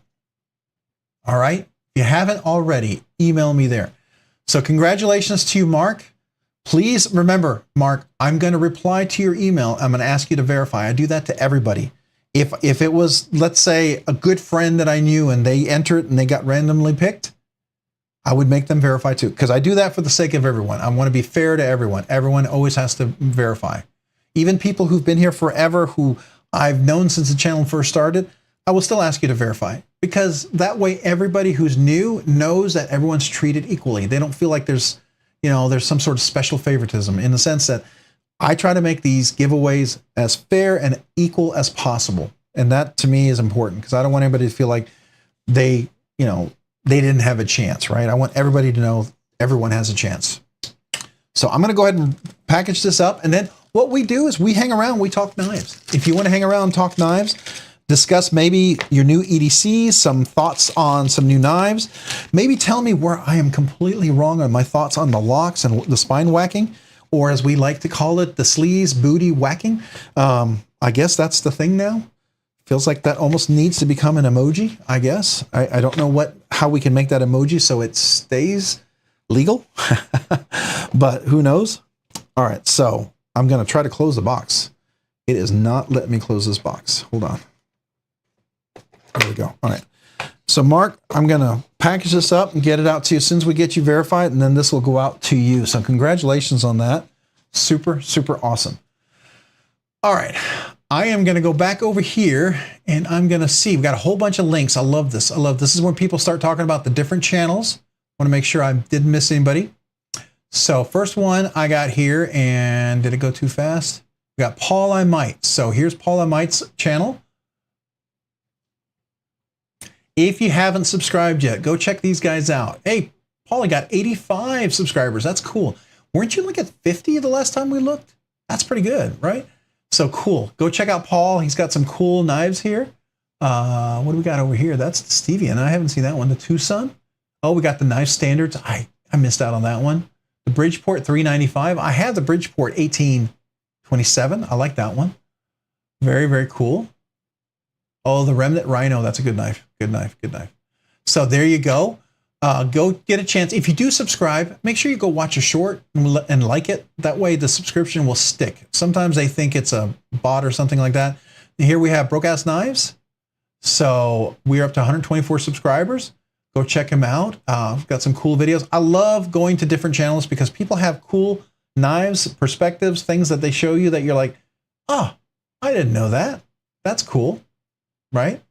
So definitely go check it out. And if you have a short, I do recommend watching a short. That helps. That way your subscription sticks. And that way it gets into your feed. Then we've got Watch City Knives. I like that. I just realized that that's what your logo is. It's Watch City. That makes perfect sense. I saw it was a clock, but I was like, oh, Watch City Knives. Duh. Now I feel kind of dumb. 355 subscribers. Cool, man. That's awesome. Definitely go get a chance. Watch some of their... Do you have any shorts? I do recommend, one of the things I always recommend, if you, just my personal thing, you do what you want, it's your channel, right? But throw a short out, one or two, maybe just a short introducing yourself and your channel, even if that's all it is, because that way people can watch it, they can like it. It's 30 seconds, so if they're in the middle of something and they want to start looking at your content and they want to get into your feed, they can watch it, they can like the video, and then that subscription will stick. Just a thought. Just a thought. It could just be just an introduction, a little 30-second intro of who you are and what you're doing on with your channel, you know? Just a thought. Then we've got, after that, we've got Kevin Smith and Knives. Let's check out Kevin Smith and Knives. All right. Here's Kevin Smith and Knives with some, ooh, that's a nice Hendra XM18 Desponto. Desponto. I haven't seen that one. And what is this Shipwrecked Rough Rider? That is a huge knife. Oh, you got the American Blade Works with the button lock. That's cool. You know, I was at Blade Show, Texas, and they had them there, and I didn't get a chance to check it out. There's 3 vendors that I missed. So bummed about that. Maybe I'll get a chance to see them at Atlanta Blade Show. Planning to go to that one. My wife may even be joining me in that one, so we'll see. All right, and then we've got Byron Kennedy, Splitting Slices. All right, so Byron Kennedy, Splitting Slices, 207 subscribers. Very cool. I do give, you know what, Byron? One thing I didn't include with this, I didn't include some of the channel. I got some stickers from some other channels. I didn't include that this time. Let me see. I had to organize my stickers. I had so many stickers. I couldn't keep them all straight. So let me see here. Where are they? Oh, it's different. This is all the channel member stickers over here. Yep. So I'm going to include in that giveaway. I want to do this because you guys gave me some stickers here. So we got the Knife's Edge. I'm going to include one of those. I'm going to include BEDC. And then I'm going to include, what do we got here? Where's the, oh, I might be getting low on the Splitting Slices stickers. I think I'm getting low on those. Just, oh, I've got a few left. I got a few left. So these are definitely some stickers to go check out. I'm going to include that in the giveaway real quick, and I'll drop down to show people that. These guys were kind enough to allow me to have some stickers to include in some of the giveaways. So this is the Knight's Edge, not the Knife's Edge, the Knight's Edge. I've been calling him the Knife's Edge for like so long, and he was so patient with me. And then we got BEDC. Got a chance to meet BEDC at Texas Blade Show. We got Splitting Slices. So here we go. I'm going to include that in the giveaway. Go check these channels out. We'll go take a look at them here in just a second. So let's do that. So Kevin Smith and Knives is Splitting Slices. That's one of them. Definitely go check it out. Subscribe. Watch a short. Then we've got Byron Kennedy. Did I already go there? I did. Byron Kennedy. Oh, okay.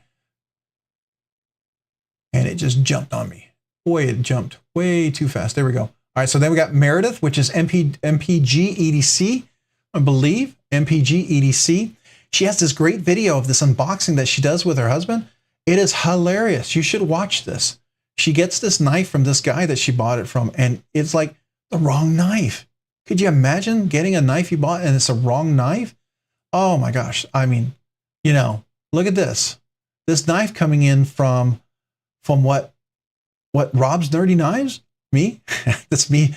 I made the mistake. So it's pretty funny. We're getting it straightened out. And again, I apologize. I try not to do that. I can't believe I did that. I feel terrible. So anyways, definitely a funny video to go watch.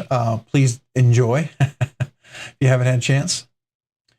All right. So then we got Drink Water. Let's check out Drink Water. And real quick, Meredith, you're up to 47 subscribers. Remember when you had 1? I think I was your first subscriber, if I'm not mistaken. At least when I clicked on it, you hadn't had any subscribers until I clicked. So if I wasn't the first, I was one of your first. Now you're up to 47 and you got 7 videos. Look at you. All right. And then we got Drink Water at 325 subscribers. Very cool, man. Awesome. And oh, you got the manganese knife there from Sharif. That's a really nice one. I got a chance to check that out. Is this the production version? I'm just curious. And if it's a production version, one of the questions I was talking to Sarif about it, is on the carbon, the fat carbon inlays. Are they a little more rounded on the edge? So you see right here on the edges where the carbon fiber inlays are, they were a little sharp on the prototype that we had. And I think he said he rounded them. I was just kind of curious. If you know, does it feel better? I really would love to have handled a production one. Very cool. Drink water, go watch a short. There's that magnesium, that texture. That's nice. That is a nice one. Very cool. All right, and you got the Midgard's Messer. That's a huge knife. That's ridiculous. It's a ridiculous knife, but that's a fun knife. So, all right, so that's drink water. When I do this, I don't always read all the comments, so I apologize if you guys are commenting. I'm just trying to I'm highlighting all the channels. I want to make sure everyone gets a little highlight here. Got My Journey, 106 subscribers. Hey, that's awesome. Over 100, that's cool.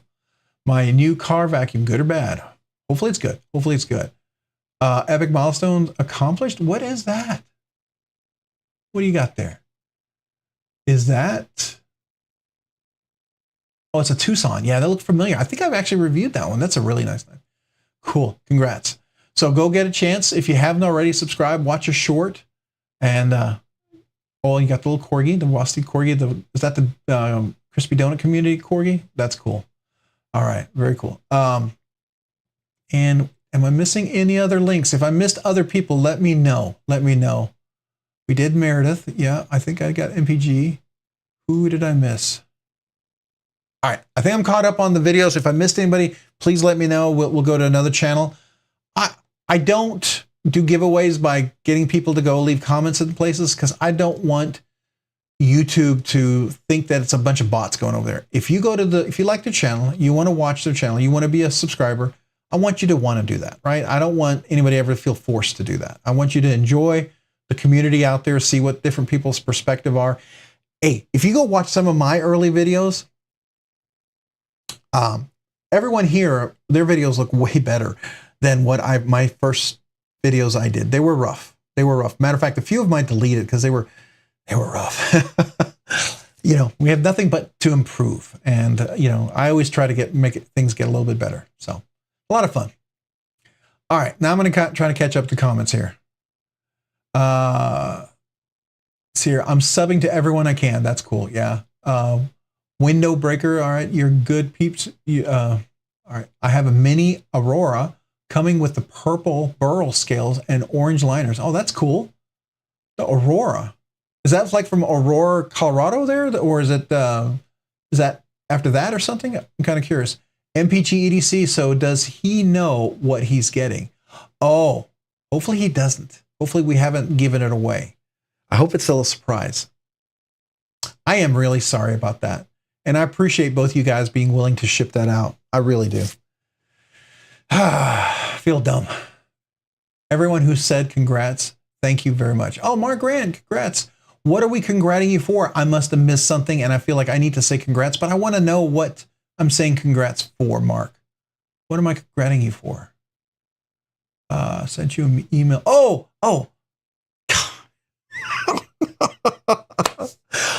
You won, I know, but I thought you were talking about something else. I thought like anniversary or something. I got you. Yes, congrats, of course. But I thought maybe something else happened. Something else you got, celebrating a birthday or something. I don't know. So.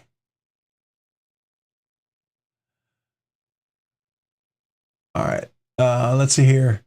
You're too hard on yourself. I appreciate that. I am, because I try to certain things I feel like I don't want to let people down on sending them the wrong thing. That always bums me out, right? So, what is a knife on your desk between the Adamas? Okay, so real quick, I'm going to look at those links, Rocky. I definitely want to check them out because you always have something really insanely cool. So I'm going to click on them and then I'm going to answer that question.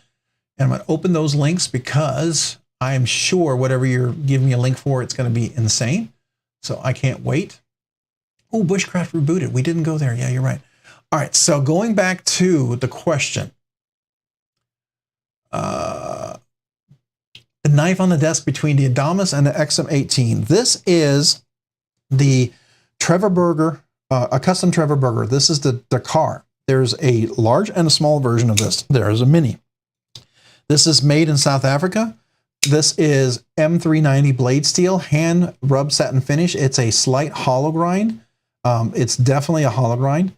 Beautiful. It has the aesthetics to me of a Herman Sting, but to me the feel and the ergonomics of this knife is something I would use more than a Sting. I had a Sting, I sold it, I never carried it. It was one of those knives I really liked. It was awesome to get a chance to hold, awesome to get a chance to use, but I just didn't carry it. And I have certain knives that I like, I really do like, but I just don't carry. For whatever reason, it just doesn't make it into my EDC. It's a cool knife, and I go, you know, it doesn't draw me.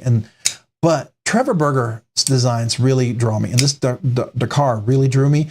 It is almost like what the Sting was, but in a version that I feel like I would carry, and I do. I've carried this quite a few times already.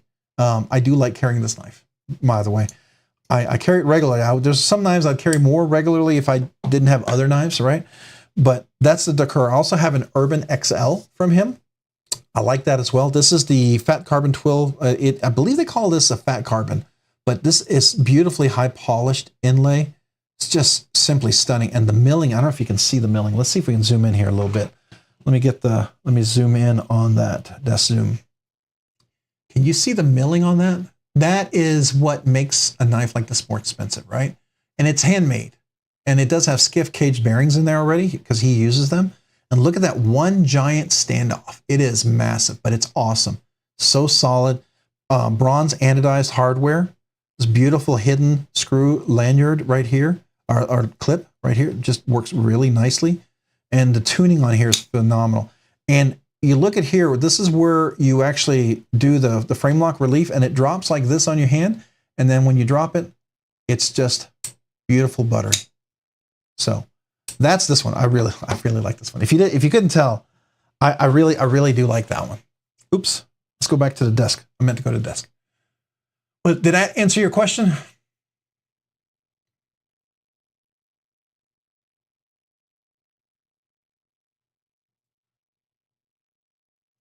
I think I answered. Okay. So Betty Davis, you going to bed? Good night. I appreciate you being here. Thanks for joining the live stream. Remember, next week, Betty, members giveaway and a regular giveaway. So please come back if you get a chance. I'd love to see you here next week, but appreciate you being here this week. Thank you. All right. So I'm going to go back to the web, and here's Bushcraft Rebooted. I was not subscribed. I thought I already subscribed to Bushcraft Rebooted on one of our live streams. I swore I did. Now, Bushcraft Rebooted, did you have shorts before? Were you one of the ones that I said, hey, if you get a chance, maybe you could do a short? That way I could, because it looks like you have a lot of shorts. So I don't think that's the case. I really don't think that's the case. So what I'm going to do is I'm going to just look at one of your shorts real quick. I'm going to like it. I'm going to kind of go through this just so my subscription will stick. And this is what I recommend. I think this is a way to make sure your subscription sticks and it won't go away. And I just want to watch through the whole video, and we did. There we go. So I'm going to go back. So Bushcraft Rebooted, it's got 2,047 subscribers. Awesome. Very, very cool. Congratulations. Very cool. Go check them out. I like your fixed blades. I don't know if you saw my fixed blade. I had the Dread Eye, and then I got this McNeese, man, I don't know why my brain just has a brain fart every time I talk about this blade. It is the, I don't know why I can't remember this. I'm sorry. I love this knife. It's just such a great size for my hand. It just really fits well, and it's almost EDC. Well, it is EDC. It's perfect EDC. It's big enough to be so useful, but just small enough to be EDC for me.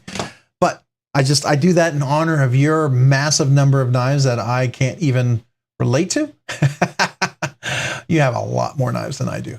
Oh, did you all see when I was on OCD for EDC, I won their giveaway, and I won some blade and thing, and the knife that came with it, they did some test and it broke. So I won a broken knife and a fixed blade, some big, giant, gnarly fixed blade. I think it'll be a fun blade just to use for some crazy stuff. But, you know, I entered only because, you know, I thought maybe there'd be something cool I could give away here. I don't know if I'd give away that because it's only half a blade. So, but it's a big blade. It's not like these awesome blades that I see you showing off here. Some of these look pretty amazing. All right.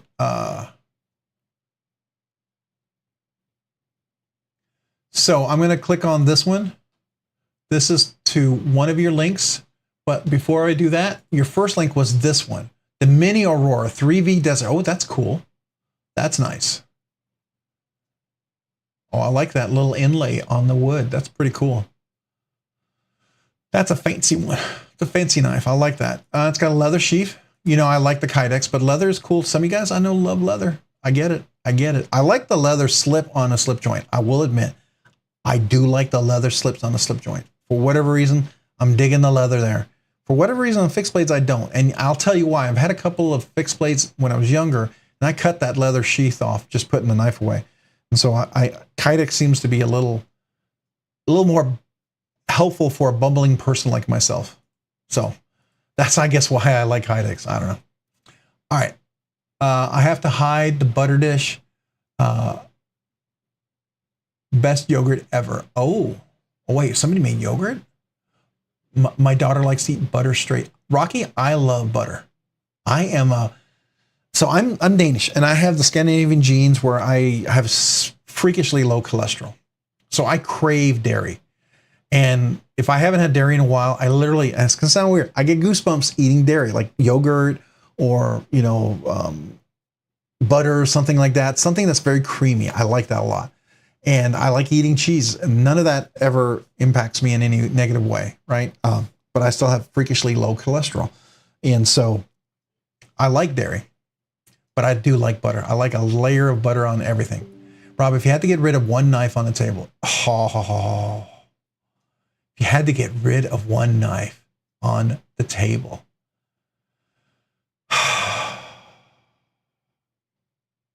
real quick, we'll come back because I want to come back to your other knife there, Rocky. Well, this one's easy because I actually have one on here. There's a couple, and quite frankly, I might have bought them as giveaways, just so you know. It would probably be, I like it a lot. The Iridium is really, really cool, but it would probably be that, the Iridium. Or it would be the Del Sol. But that's not because I'd get rid of them. It's probably because I'd give them away. Because at some point down the road, these would become like exclusive, like a very special giveaway kind of knives. Because I buy knives that are budget giveaways, and then I buy a little nicer knives that are kind of fancier giveaways, right? And then like the 5K, we're almost halfway there. I can't believe that. I am blown away. And then number of subscribers is growing again, so that's cool. We might be there in 2 months or less. But I have all the 5K giveaways already lined up. Some really, really cool giveaways. Really looking forward to that. But it would probably be the Iridium out of this batch right here. That would be the one that I would do. After that, it would be the Del Sol. And then after that, it would be...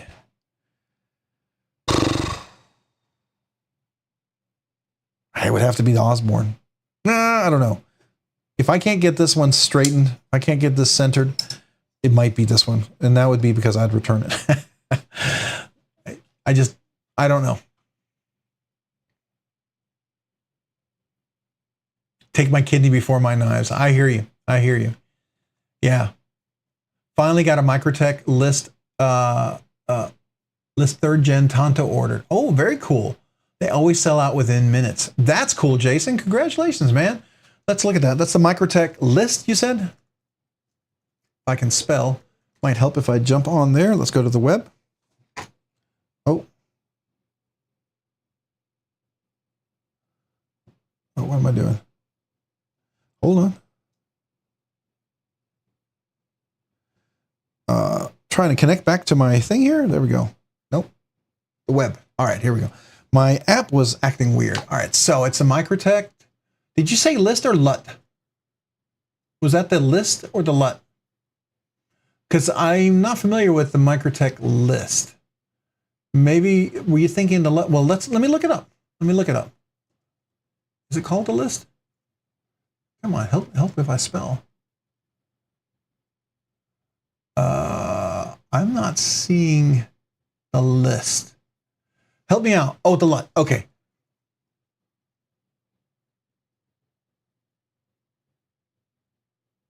Okay, yeah, all right. I was hoping it was. All right, thank you. I was a little behind.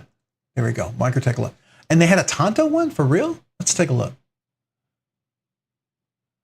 Does it say is one of these? Now, did you get it from DLT? DLT usually has some pretty nice links and usually shows it. So let's see.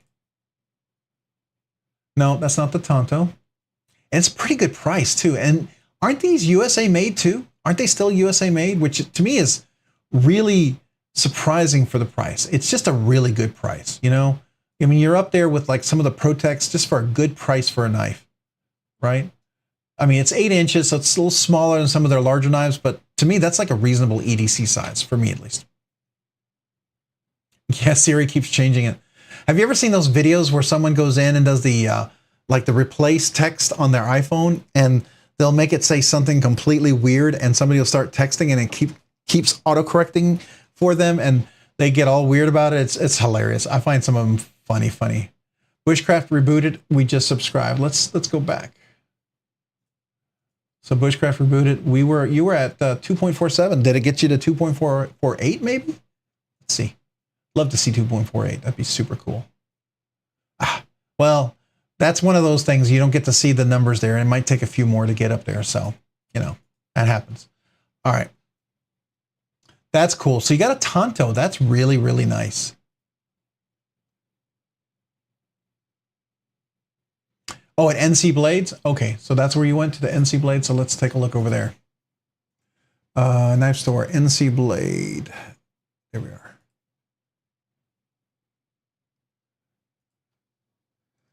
LUDT. Oh, look at that Tonto. That is stinking cool. Well, oh wait, that's a custom. Did you get a custom? Is that the one you got? Did you get the custom for real? No, you didn't get a custom. Did you really? Is that the one you got? Oh. Or is there another one here? I'm just thinking, did you get the custom? Okay, I'm going to click on the link here. Tyler has it. Oh, I like that. Oh, I really do like that. That's nice. Now that'd be really cool if this was like a button lock or non-automatic, right? That would be stinking cool if they did a non-automatic like this. I think it's automatic, right? These are all automatics, if I'm not mistaken. Aren't they automatic? Or is it a button lock? I don't see it saying automatic.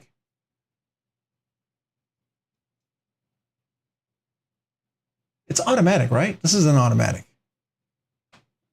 That's the only thing about NC Blade. They don't always have all the details in there. And then sometimes that's frustrating because you know, I believe this is an automatic, but I'm not reading anywhere where it says auto.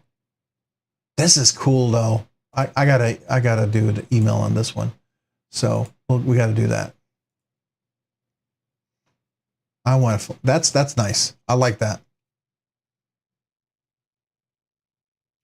Rocky, you heading out? Got to go spend some time with the kiddos later on. Hey, Rocky Graham, appreciate you being here this evening. Thanks for joining the live stream. Hey, next week, we're going to have the members giveaway. I'll get that video out this week for you guys. Get it going here probably tomorrow or the day after, Lord willing, with all the work. We'll have it by Friday. Worst case scenario, but hope to have it tomorrow. Let's say that. But that's the members giveaway. That's the where you're going to enter, and only members can see that video, and you'll enter there, right? So just to let everyone know.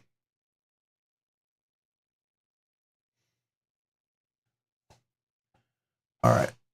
Make sure, did it not update? Oh, it wasn't updating. It missed a whole bunch of stuff here. Dang. Okay. All right. Not a custom. Okay. I was going to say it's back in stock. It's in the back of the stock selection. Okay. Automatic. Yeah. I thought it was automatic. Bushcraft rebooted. Thank you. LL, you should have told me to subscribe to you. I've no memory from a brain injury. I can remember much, honestly. Oh man. Understand. Just can't get into anything Tony Murphy on does. Hey, Ed, you know, not everyone's not everyone has an aesthetic that people like, right? There's a lot of Marfion stuff that he does that I'm not a big fan of. And there's some that I like. But, you know, there's also other knife designers out there. Some of it I like, and some of it I can't get. Like, if you go to some of those, what is it, RC1 or RN1 or whatever, that custom knife place, I keep getting emails about these custom knife makers. And I gotta tell you, there's some of those custom knife makers, their knives, I don't like them. I don't care who they are. I don't care how great that knife is. I don't care if it's $3,000-$5,000 knife. I don't like it. And I have a particular aesthetic that I like, right? It has expanded because I appreciate some of the design elements of other things. And I like that. I like that. But I still have a pretty, I mean, if you see Recon 1, yeah, thank you, Arshir. If you see my aesthetic eye, you can kind of guess probably the designs that I like. Like, I didn't like Spyderco's for the longest time. I was not a Spyderco fan. And then my son really liked Spyderco, and he was like, oh, you got to check this out. So I ordered one. I actually ordered a Spyderco with the intention of giving him the knife when he graduated. And then I was like, oh, I get it. I get it. And that kind of changed it, right? Neil McKenzie stepping out. Watch Javon. Hey, appreciate you being here, Neil McKenzie. Hopefully we'll see you next week for the members giveaway and the regular giveaway.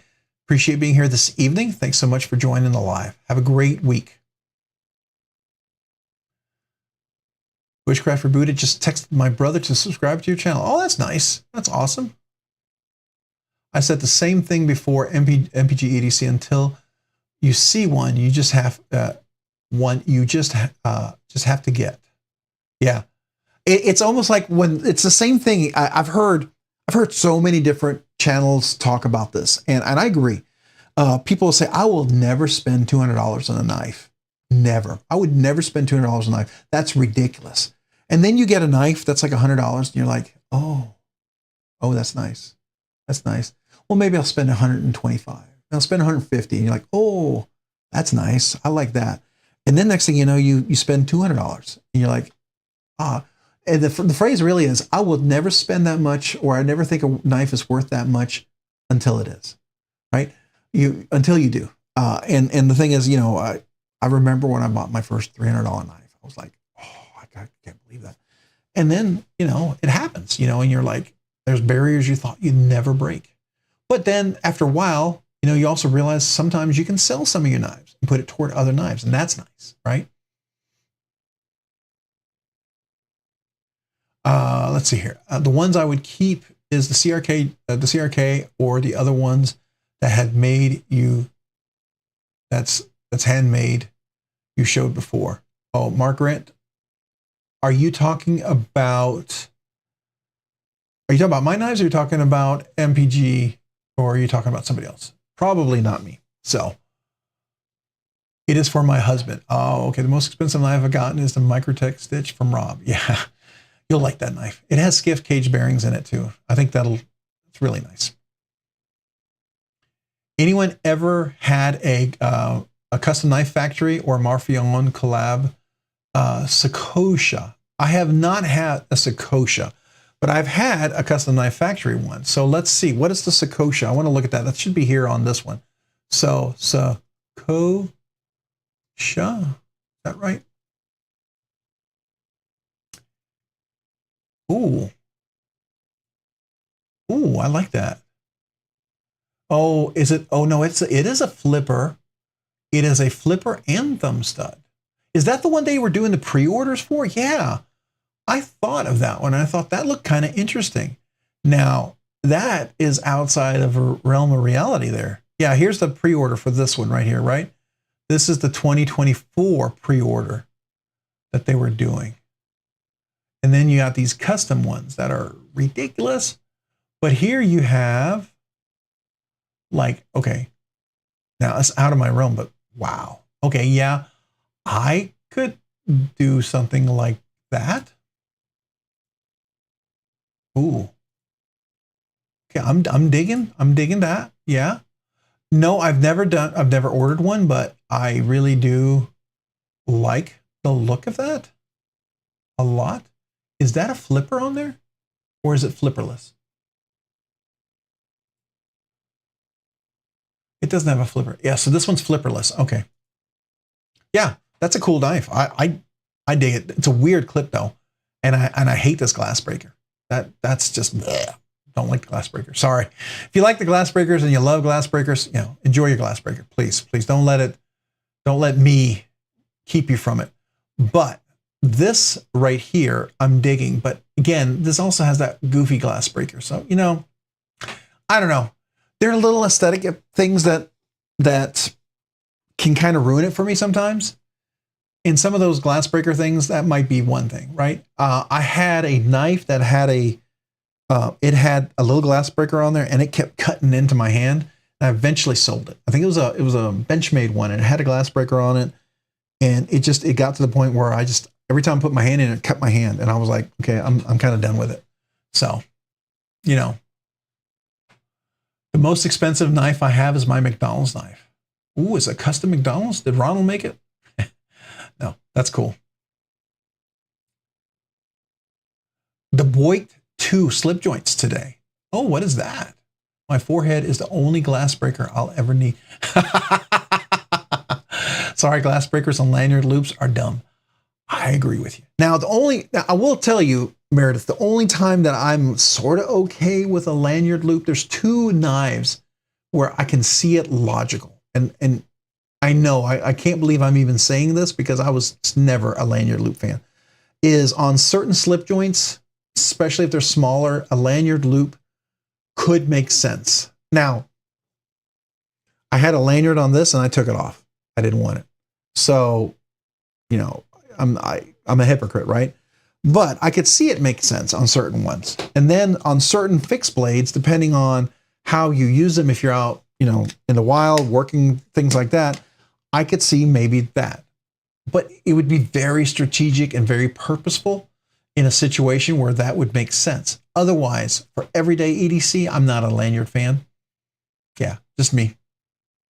Got the DLC in black dark matter version. What?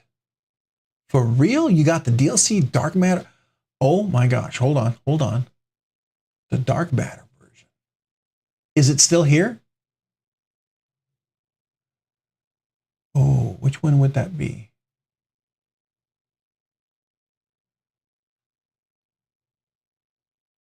There's the DLC one. Is it one of these guys? Wow, that's cool.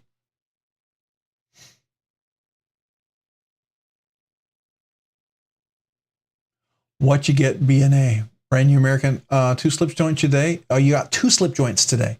That's cool. I will tell you, I'm still on the edge. I have a Grail slip joint, and there's another slip joint I want. I want to get the Devo Knives Barley at Urban EDC. I really want to get that one. And I've been told to wait.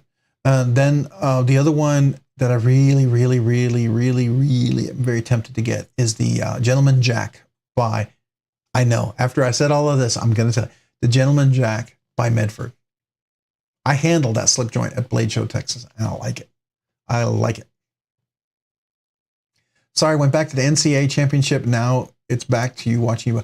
So is the game over? Do we know what the score is, or at least what it is? Who's winning? I was curious. Did the undefeated team stay undefeated? Wait, no, they weren't both undefeated. That was the women's. And the women's did stay undefeated. It's the men's. I think they both had the same record. It was Connecticut and Purdue, right? Connecticut and Purdue were playing. Wonder how that went.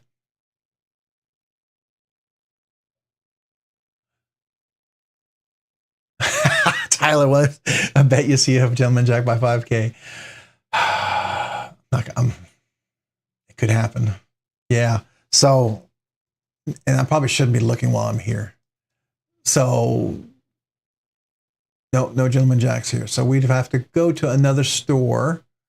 They sometimes have. You got to go to stores that would carry it, but they don't always sell super fast. And that's like, I feel like the place to find the one that I want. Right? Gentleman Jack. Oh, what happened? Oh, here we go. Oh, oh, no. No, no, no, no. Oh, no. I did not see this. Oh, this is the old one. No, this is the old one. I want the new version. I want the Gen 2. This is their old version. I don't like the old version. It's not a big deal, but there's a few things that it doesn't have. It doesn't have the clip and things like that. So, the knife's edge. Hey, y'all, sorry, I'm late. Knife's edge here. Knife's edge here. Hey, earlier, I actually pulled out your sticker for the giveaway, by the way, just to be fair. Hey, this was the sticker. It was part of the giveaway. And I said, hey, it's the Knight's Edge, not Knife's Edge. It's the Knight's Edge. I remember, just so you know, Knight's Edge, not Knife's Edge. So I'm going to beat myself into remembering that. So I'm going to hit myself over the head with a stick till I say it right or pass out. Okay, so 36-30, Yukon's up. Okay, cool. Thank you. Appreciate that. Halftime. The Knight's Edge. Not the Knife's Edge. It's the Knight's Edge. How long did I do that? I mean, seriously, how long did I say that? That's crazy. Oh, Tyler. What are you doing? What are you doing? No. Oh. Seriously? Why would you do that? For real? Is it the full? Oh. And it's S45V.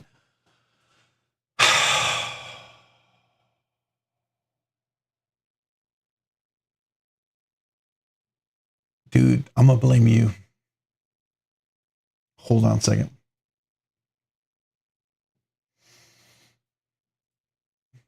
Doing something off camera here.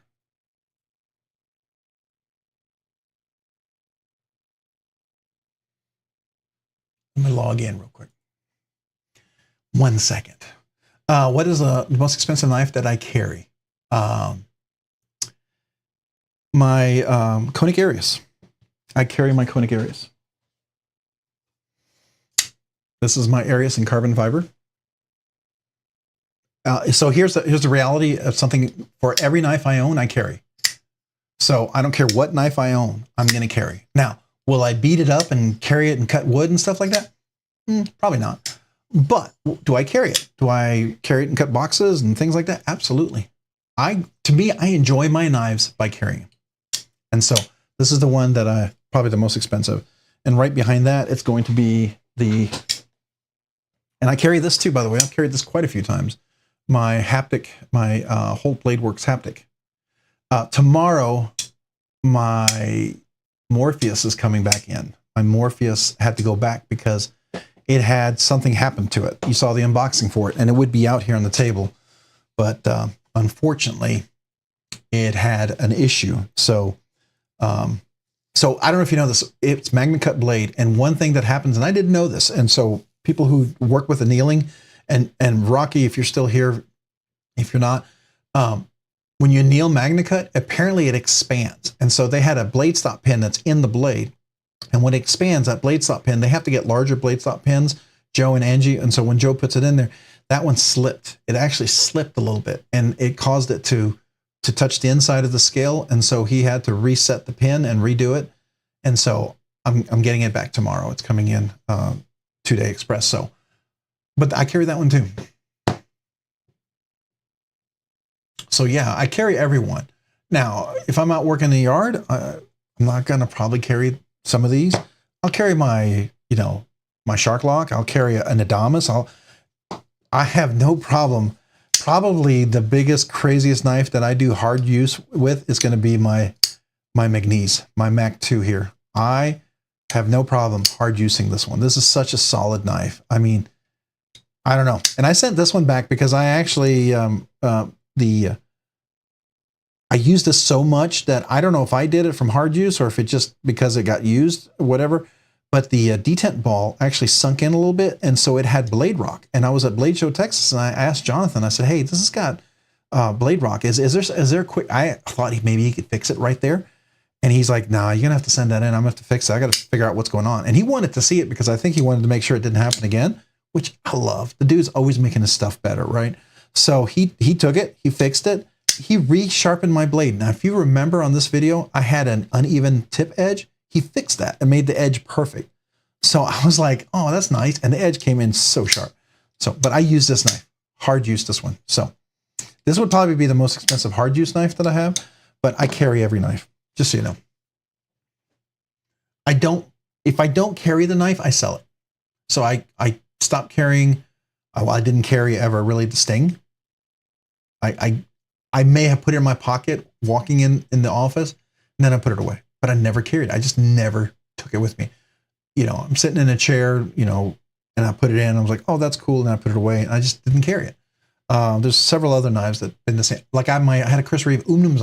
Love that. Love the look of the knife. It's one of the cleanest, sharpest looking Chris Reeve knives. But man, I couldn't tune that. And it had a radial cut frame lock. It was so uncomfortable. Ended up selling that knife.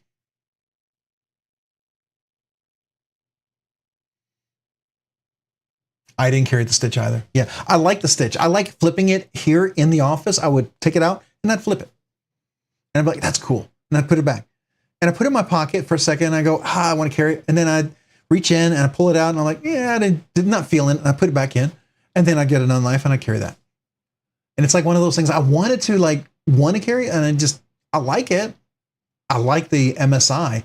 Honestly, I think the Stitch and the MSI, if they made those in the 7.5 inch version, I know some of you guys would hate it, but in a 7.5 inch version, take an inch and a half, 2 inches off of those knives. Some of them are 9.5, almost 10 inches. That knife would be so EDC. I mean, it would be ridiculously popular. Just like when they did the mini SOCOM, that is like sells out like crazy. The mini SOCOM, that should tell them. You make a smaller version of it, it would just go crazy. Just my opinion. But for people who have big hands, who like big knives, the Stitch is amazing. And I think they will love it. And you gotta remember, I have large hands. I don't have extra large hands. Some of you guys have really big hands. Some of you guys like really big knives, and that's cool. I like an EDC size. And so to me, sometimes it's not even the size, it's just the feel. For whatever reason, I just don't feel it. Does that make sense? You know what I mean?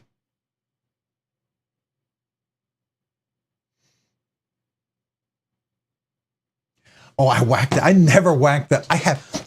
I whacked one knife. It was that button lock, and it bit me. That's the only knife I have ever whacked. And I will never do a spine whack test on any other knife. Just me. Now, will I do get the knife and make sure, is it in there solid? Does it feel like, and a lot of times you can look at the physics and you can see if there's movement. That'll tell you a lot of things about it. Just like here, you know, I mean, I've heard people who would maybe try to, this is just my opinion. If you're going to do a spine whack test, like on a haptic, a Holt Blade Works, why buy it? Don't buy it. So don't. This knife's not meant for you, right? If you want to go whack spine whack a test, go get yourself like a big old Hinderer or Spartan knife. Those, you know, you can whack those away and probably break the table while you're at it and make you feel, you know, a little extra strong or something. I guess, I don't know. You do what you want with your knives. I don't care. I don't care. This is just my opinion. You may completely disagree with me, and it's okay. We can completely disagree with one another on this. It's really okay. But I will tell you one thing, Jason and Meredith, that ram lock, I love it. I love the idea of the ram lock. It is the best version, I think, of the crossbar lock. And the reason why I like it is because it's meant to be one-handed actuated. In other words, you can hold a knife, and you can move it just with one finger. You don't have to have two fingers. Like you know, on axis locks, you have to usually do two fingers like this, right? On the ram locks, I can do one finger. Now I can sort of do this, but it gets kind of gritty and it starts to wobble a little bit. But that ram lock, the way it feeds into the channel, is absolutely meant to be a one-handed operation. 100% a one finger operation. So you can do it left or right hand. And so no matter how big the knife is, you can hold it where you want to hold it and still actuate it with one thumb. You don't have to have both fingers on there. And I think that's really stinking cool. And I like that. And I actually asked Microtech about that at Blade Show Texas. I said, hey, how come you don't talk about this? And I said, I think that they're like, yeah, I know we really should have pushed more of that in the literature. I was hoping they would. I'm like, yeah, because I think a lot of people, once they realize it's a one finger operation, I mean, it changes the knife. So I like that. But again, it's a size of a knife that I normally don't carry. And it's one of those I put in the pocket. I think if I had known the MSI was having the original goat scales, I would probably kept it and done the original goat scales. That might have been different. Okay. The Stitch supposedly may be getting original goat scales. I've heard they're working on it. I haven't heard it released yet. That's cool. So that would be kind of cool.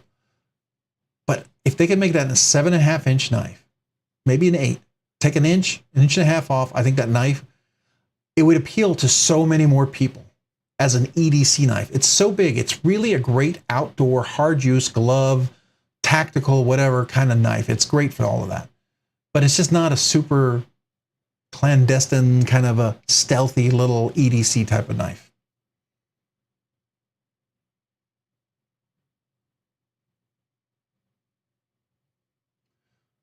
So the PM2, to me, the PM2 is a great size. It's a bigger knife, but what I loved about my PM2 is when I put on some different scales. So here's my MagnaCut version, right? I put the Rockscale Design scales on this. This made it different than the G10 and sometimes the slippery scales they had on there, but this was just so nice. And it fits really well. This is just a useful, and it doesn't hurt that it's DLC, by the way. I think that's really cool. But this is a great size knife for useful work. I can do a lot with this. So this to me is a great useful, but then I love the Pair 3 when I want a very small clandestine, kind of a, a smaller knife. So here's my Maximet one with my RG custom titanium scales and my titanium CME, right? With the custom clip. This to me is very much a gentleman carry. This is as making a Spyderco almost a semi-custom knife is like this right here, right? There's so much, everything encasing this knife is worth more than the knife itself.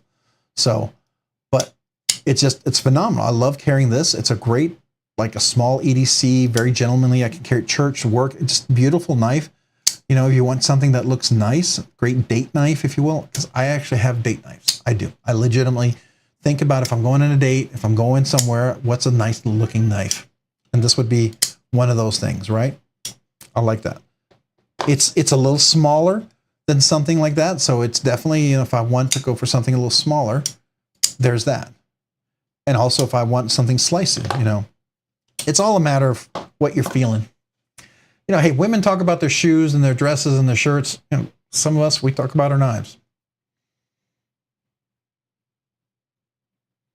Oh, let's see here. I stabbed myself in the foot when I was learning how to ballet. Ooh, ow. Did it go through all the way? Hey, Knife Horse, Chicago 23. Hey, we're not horse, we're nerds. Horty nerds, but we're nerds. Or as everyone else likes to say, what is the what were you calling me earlier? The sleazy booty, the whacking sleazy booty or something like that, because I obviously misspoke again. I like the Rosie, the Cortex XL, the brown knives. Oh, did you get B-Divis? You got your Cortex one?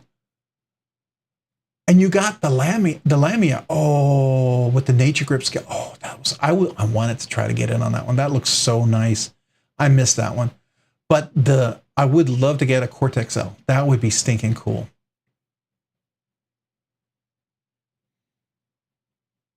Gotten the GP scales on the Rosie. I own the Rosie and dark stone wash, but want the GP scales. Now, GP scales are what? What are GP scales, B-Devious? GP, I'm trying to think. Rob, show us the orange knife, please. Oh, yeah, so this is my Project X. This is one that came in today. This is the Hinder Project X. I actually was reaching out to them and asking if they were dropping a titanium scale, and they told me, get this. I got a reply today and says, oh, no, we're not planning to do any, but did you miss the drop that we had just this weekend? we did one just over the weekend, and I was like, I never got the email for it. So I was like bummed.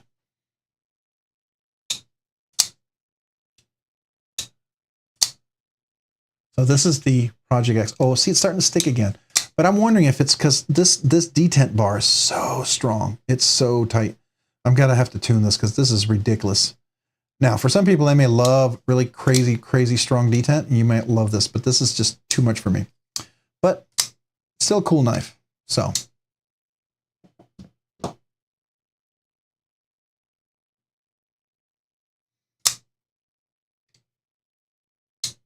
Well, that's cool, man. That's awesome. I'm glad.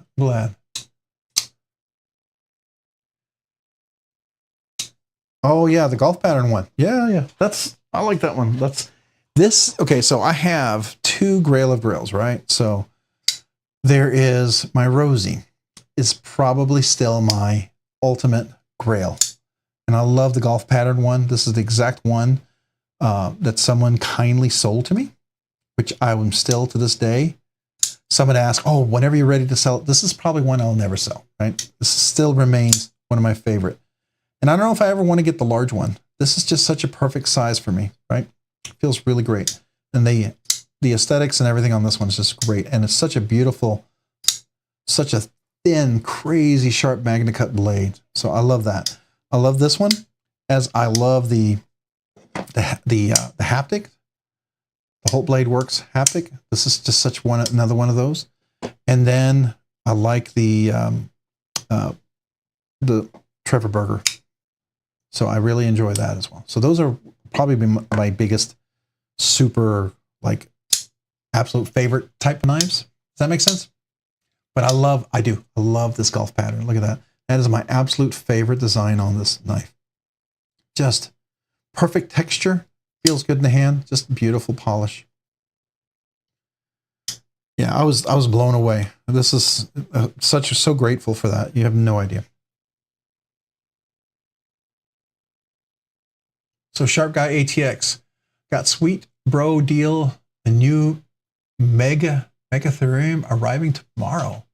What is a Megatherium tomorrow? Oh, all right. So we got a couple of links here. Let's take a look. Tyler, I got distracted. Hold on a second. I need to go back. You sent the link. Hold on. Hold on a second here.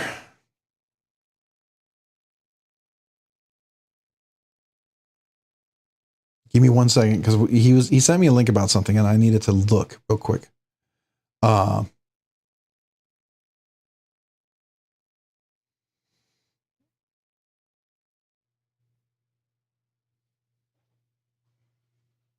So Sharp Guy ATX, let's go there. Let me switch over there.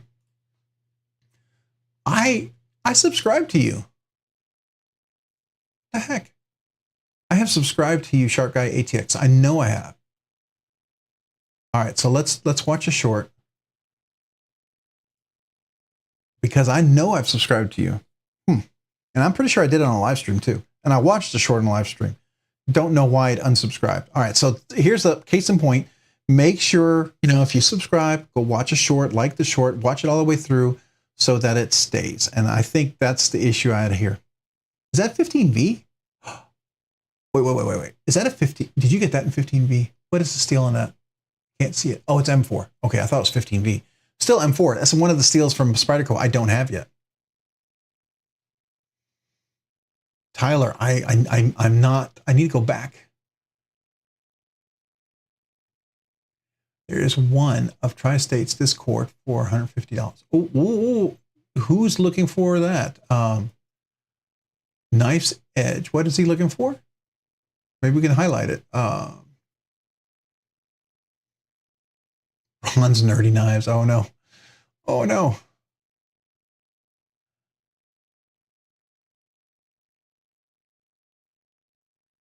Oh, it's a giant sloth, huh? Okay. All right, so now, we got that link. I thought there was another link that I might have missed. Oh, this is the Knife's Edge, right? I'm just kidding. The Knight's Edge. We looked at your channel earlier, I thought, but let's come back and look at that. And here's your Salt series. And you got the Heretic one. Oh, cool, cool, cool. Ooh, nice. The Microtech Dirac Delta. Let's take a look at that. I'll just look at it. Just give it a like. That way I can get a little credit toward watching your channel, so make sure it brings it back into my stream. Man, Tyler, I hope that one that you shared with me is not gone. Because I meant to go over here and I got totally distracted. Totally distracted. Oh, I think it's not. Is this it? Sorry. It's such small font, I have to look at it with my old man eyes. Is that it?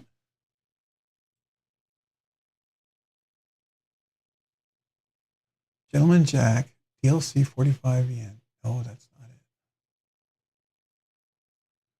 Where did you go? Oh, did it sell? Oh, man. Oh, wait, there it is. Oh, I found it.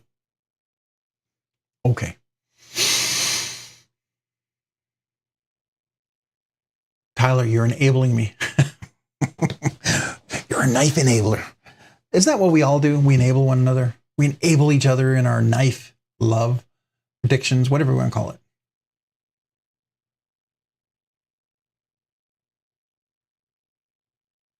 Your hard CapCut work? Wait, hold on. What did I do? What did I do? Did I skip past something? What are you talking about? I didn't skip past. What are we talking about?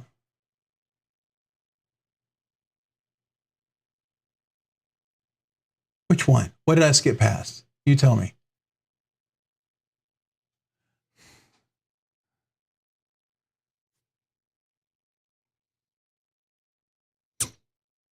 Hey, I might have some rewards, so who knows?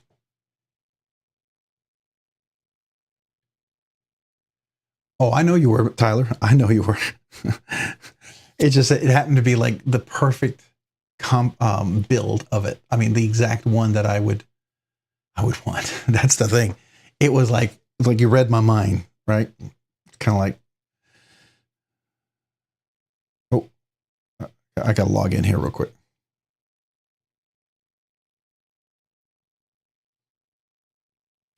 Let's see, what rewards do I have?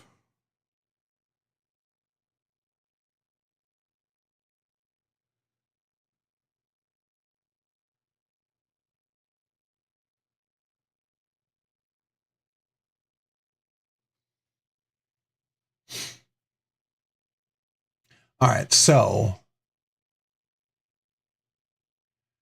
I ask about the Carco to acid wash the blade. Okay, all right. Sorry. So you guys, if you're wondering why I'm quiet, it's because Tyler shared something with me and I'm looking at it and I'm making a decision about something here. So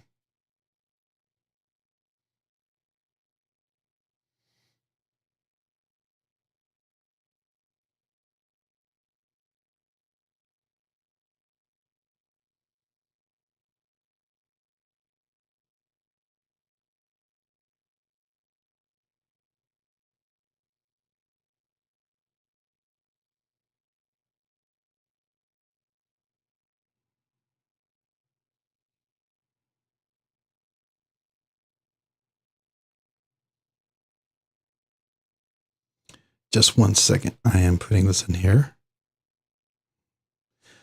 Oh,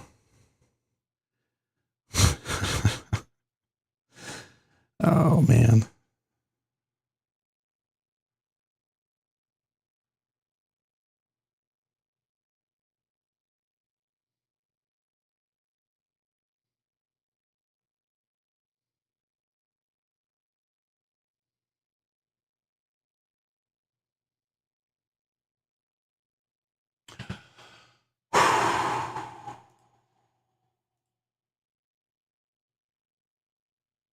What happened? Tyler, look what happened. It's gone. It's gone. I did it. You helped me find the one I wanted. So I wouldn't take that bet. You won. So anyways, thank you. Thank you, Tyler. Appreciate you being here, Tyler. By the way, have a great evening. Thanks for being on the live stream, and thanks everyone for being here. But if you guys got to go, I understand it is 9:53, so we'll hang out for a few more minutes, and we might wrap it up because I didn't get to eat dinner tonight. I am a little hungry. It's been a long day, and I need to recover from what just happened with the great link from Tyler. Appreciate you, Tyler. I really do. No, Tyler, legitimately, thank you, because that is the exact one I have really wanted. I've looked for this one and I couldn't find it, and I don't know how you found it. So, thank you.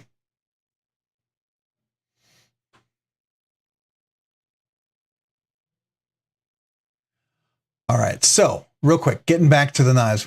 I got a little distracted because I was looking at this thing. So this would be my Grail slip joint. And I definitely love the way this looks. So I don't know if anybody's ever handled one of these. I got a chance. I pay for myself.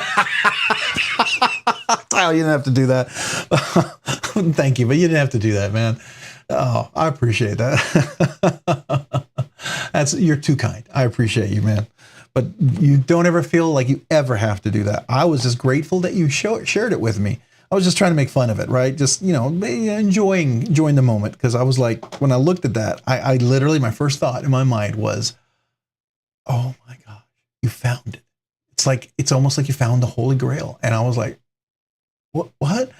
And I was more in shock that you found it. So thank you. But let me thank you and salute you for that. I appreciate that.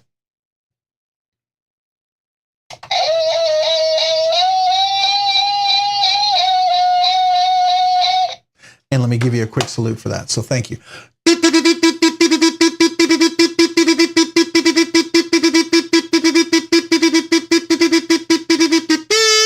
Thank you, Tyler. I appreciate that.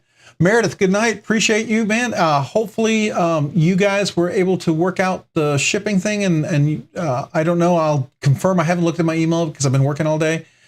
But I know the other one got delivered. And hopefully, I know you each got a label. And hopefully it'll get there to you. Again, Meredith, I'm sorry. Sorry about shipping you the wrong knife. I'll go get a bamboo stick and whip myself in the back for 100 seconds. Yeah, so I actually handled this one at Blade Show, and I'm not like a Medford fanboy, and so I handled a few of them, and I was like, when I handled this one was special. It was incredibly special. It really is truly a unique slip joint. I don't say that often. And the thing is, it has an aesthetic I like. There are other slip joints that are worth way more, right? Cost way more. They're made, but they're very traditional. And people love the traditional slip joints. And I get that. But that's not my cup of tea. And this is the nicest non-traditional slip joint that I found. And I really like it. So for me, this speaks to me. Does that make sense? Oh, Tyler. Oh, touche. Well, you know what, Be Devious? If you don't want the Lamy or the Cortex XL, I could trade you my slip joint for both of those. I don't think that would ever happen, but of course I'm kidding, Be Devious, because I'm jealous. I'm jealous of the other two knives you have. Those are fantastic knives. Great acquisitions. Ones that I am trying to set my sights on at some point. Get my target on. I just got to be fast on the jump for those. Oh, so what's the blade look like? This is the blade. So it's a drop point DLC S45VN blade steel, beautiful DLC coated. It does have a clip, and the clip is actually very functional. It's a functional clip. I tried out that Heretic slip joint that I really wanted to like. I love the look of it.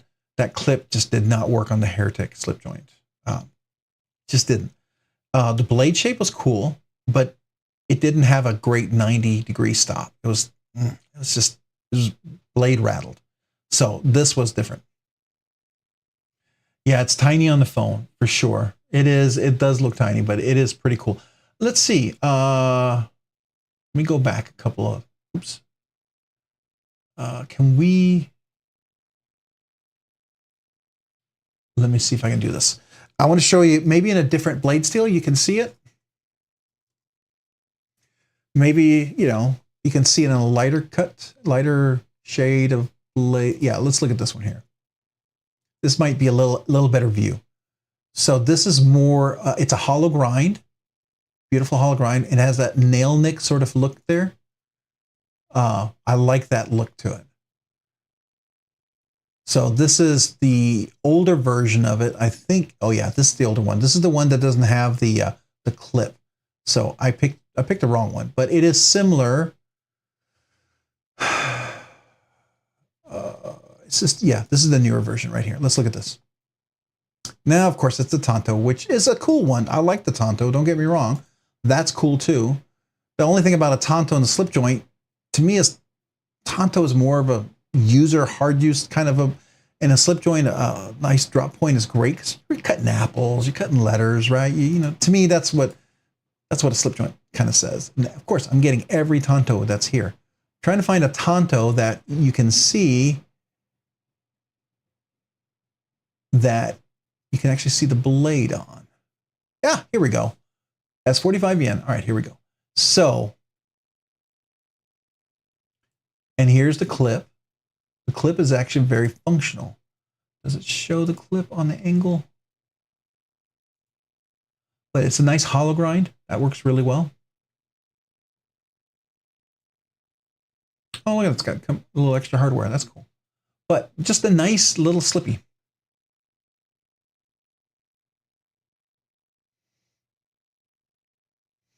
Oh no, be devious. He was just giving you a hard time because he was talking about, we were just all having fun. Oh, we're honestly, be devious. We're jealous of your Lamia and your Cortex XL.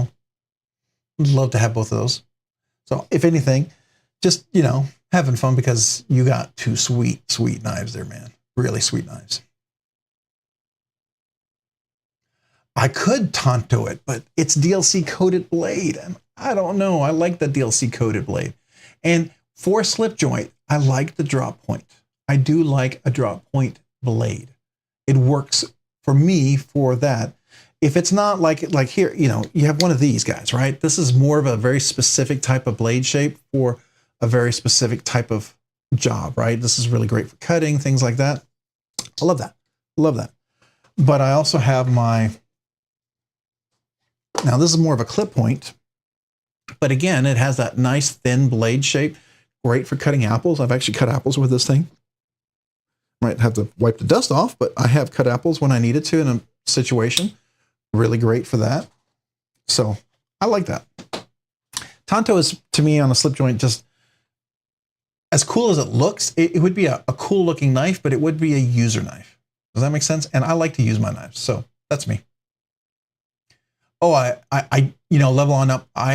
Most of the time I will do drop points. I do like a Tonto here and there every once in a while. I think a Tonto makes sense.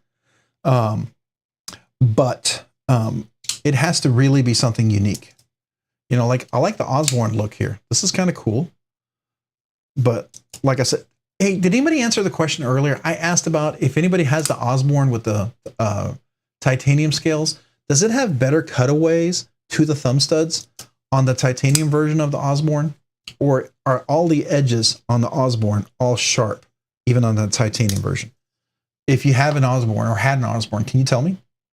Because this feels like, now I'm going to replace these scales on this one for sure, but I'm just kind of curious if this was, if this carbon fiber is just standard of how all the Osbornes are.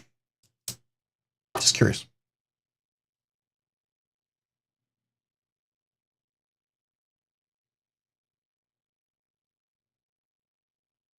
Oh, you have it in your pocket, in your Cortex.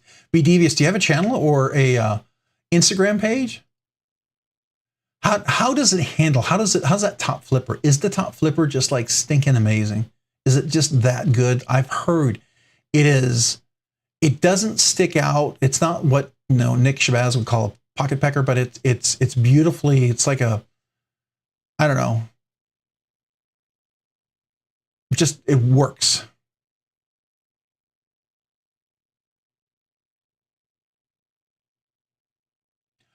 Mini FSDI is better than the Cortex XL. That's interesting. That's interesting. I didn't know that. That's interesting. Do you think he's going to make any more of the Mini FSDIs, the integrals? I would love to get one of those.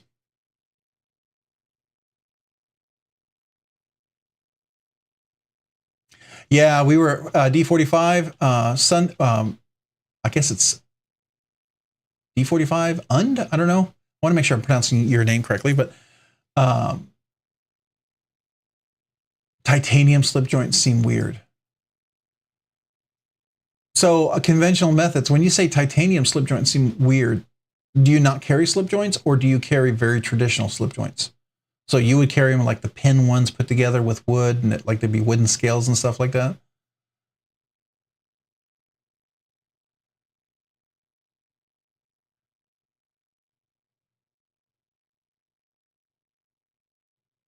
Yeah, I would love to be devious. I would love to see some pictures of that. I'm just kind of curious how you know, it just, I've always wanted to see a little up close, you know. So it's Rob's Nerdy Knives at gmail.com. So I'll put it in there. That's my email address. You can email me there. I'd love to see that. Yeah, that would be cool. So you only use traditional slip joints. All right. So you probably traditional, like the wooden scales, the micarta, stuff like that, I guess. Yeah. I appreciate those slip joints that are unique, the history and everything, but it's not quite my cup of tea. What got me into slip joints and, you know, conventional methods was the hedgehog, the barley, the Bayer, the traditional pocket knives Bayer, and I like that sort of different looking type of slip joints, a little modern twist to it. So we were just talking about this one here. The one that I actually had my eye on was not this one. It was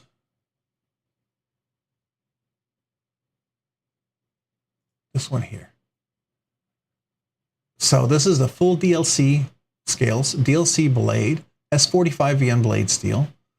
And what I like, it also has a clip. And I like the nail nick that's on here. It's not a traditional nail nick. It's more of a, like a fuller pseudo nail nick, whatever you want to call it. I like that. Yeah, the Bayer.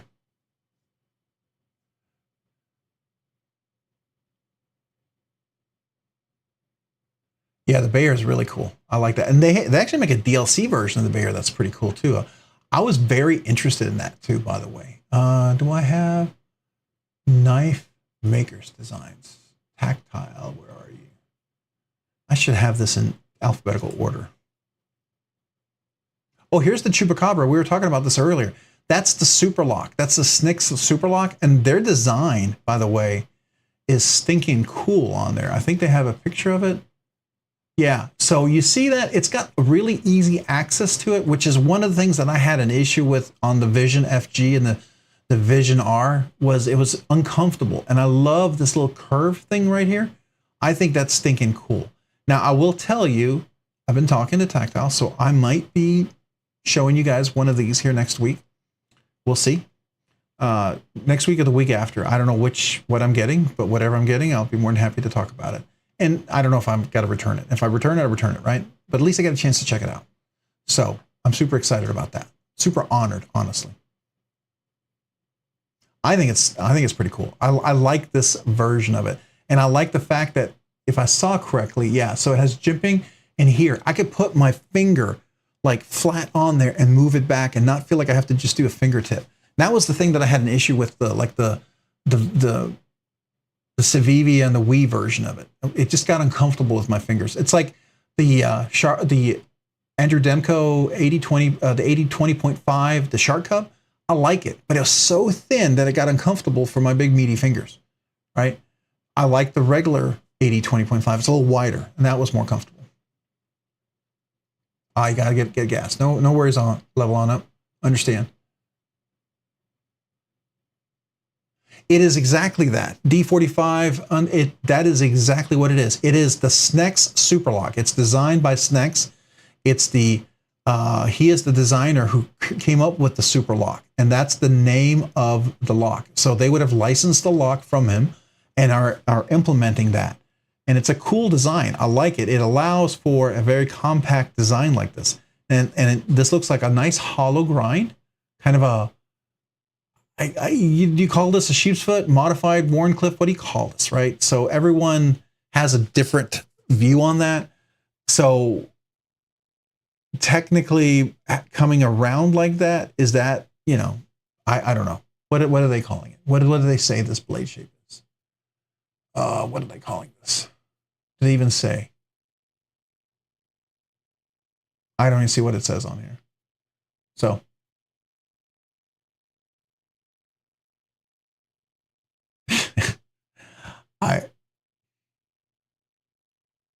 you call it whatever you want, right? But I like this blade shape. This is a very functional, useful blade shape. And I think a super lock on this thing works really well. It is, so conventional methods, it's not the Civivi lock. The Civivi super lock, it's called a super lock, but it's not owned by Civivi. It's designed by Snex. Snex designed the lock. He's the designer of the lock. It's the Snex super lock. And so it's like using the Andrew Demko Shark Lock. I think Flightanium recently licensed out the Shark Lock for their little run of the arcade. It would be the same thing. They're licensing the Super Lock from Snex. So it is the Snex Super Lock that was used by the Vision R and the Vision FG. I believe the Super Lock is also in another knife, I thought. Let's see. I hate to jump off here, but let's see here. Snex, is it? Let's see here. Super Lock, Snex. How do you spell that? Is it Snex, something like that. In what? I'm sure I'm spelling that wrong. Yeah, it's CS. That's what it is. CX. So Tactile uses it. Vision R. I thought I saw it somewhere else. I thought somebody else had the Snex lock in some other knife, or it's coming up in another knife besides Tactile. But conventional method, it is the same lock as Civivi and Wii. The Wii Vision R has one version of the Snex. The Civivi Vision FG is another version. And then the now you have Tactile company that's doing their Snex version in their Chupacabra.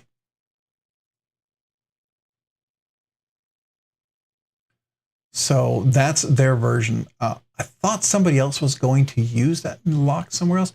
So Enthusiast Approved. Also Enthusiast Approved is the locking mechanism which Tactile Knife Company's first ever super lock. Super lock designed by Snex, who first came to prominence with the IFS-20, an absolutely legendary knife assembled without a single screw. Has been implemented on a few production knives now, mostly the CV Vision models and the super premium Sanhedrin knives Torino. Oh, so the Sanhedrin knives Torino also uses the Snex lock. Interesting. I thought that looked like a Snex lock. I've actually handled that knife, and that little nub has no jimping, and it's super uncomfortable. And it's the only reason why I never got that knife that I always wanted to get, because it just was too uncomfortable.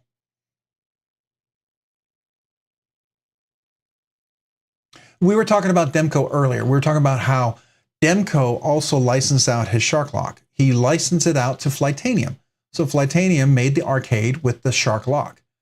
And it's not produced through Demko Designs, it's produced through Flightanium using the Andrew Demko Shark Lock. So obviously, Andrew Demko gets a kickback for that, right?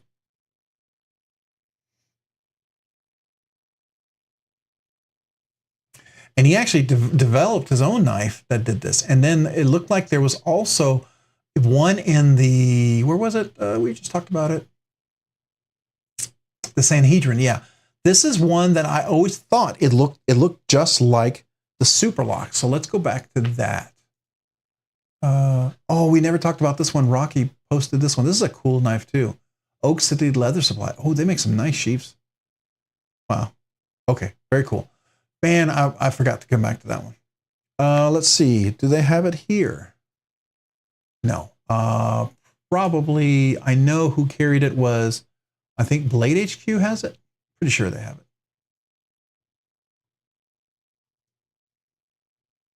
Yeah. So that's the Torino. And so you see this lock up here? This is the Snex lock. And I believe, does it talk about it? Do they say? Because it's technically, it's called a Snex lock.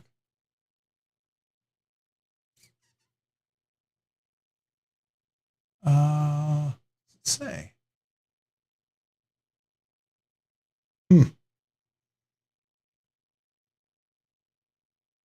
Well, it's supposed to be the Snex lock. That's what I heard. So there you go. Oh, he makes his own customs. Yeah, that's what I thought I heard.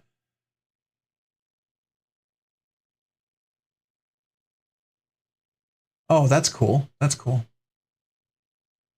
Yeah, conventional methods. You think with how popular this, I think Civivi just blew it up with the popularity. Like, here's another one that's really cool. Did you know Brian Brown is coming out with a new Civivi model that I think is going to be on the caliber of almost like the Banter, probably along the line of, you know, their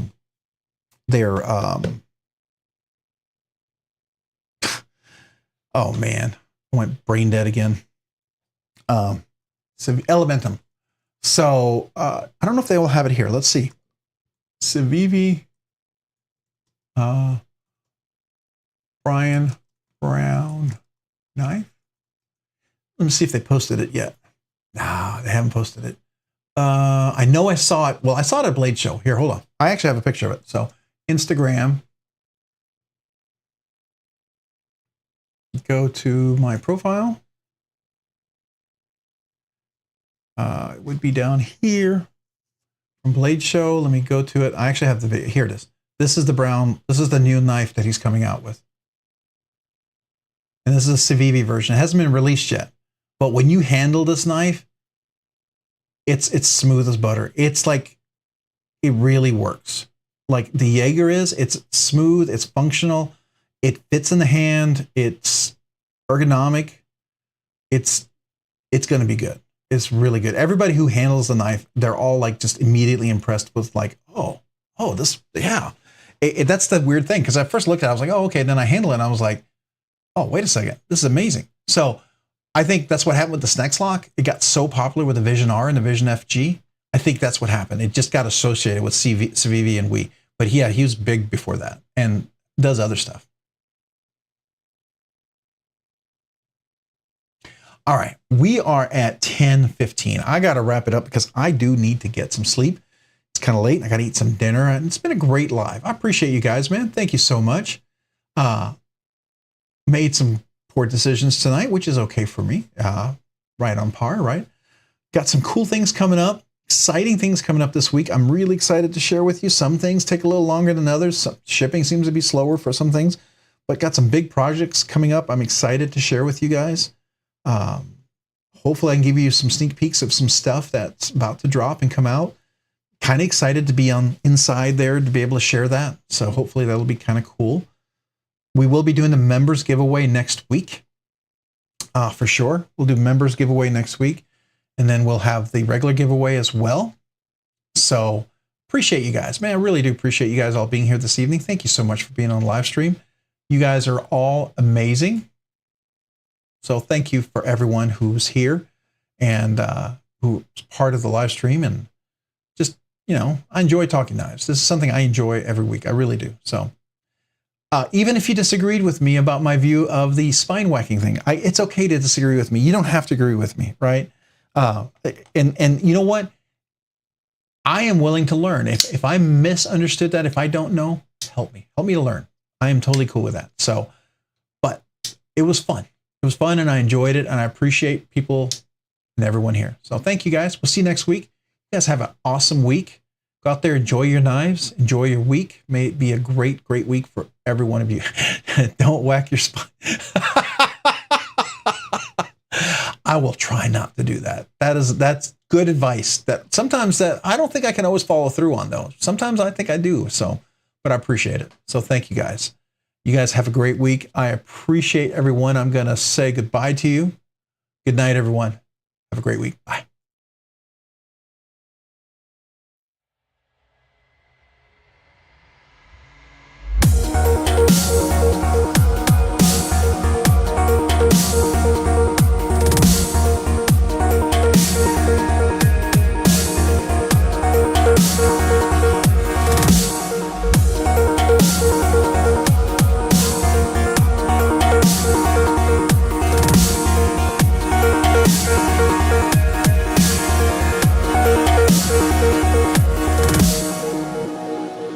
I can't believe the night lay waste to all we'd given. But honestly, you've gotta know that this ain't living. But we could run from Elysium and let it burn, let it burn. You've gotta know that nothing lasts forever.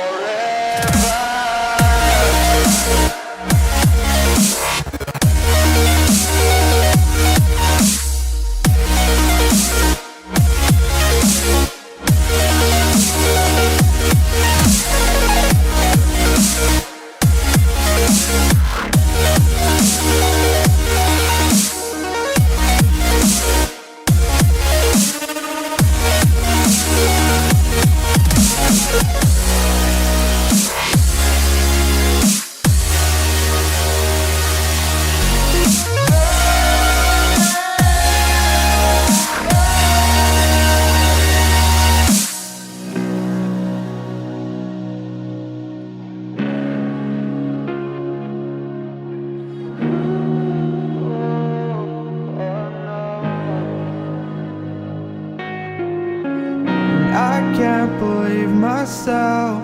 I never thought that this would be our end, but it's nothing new.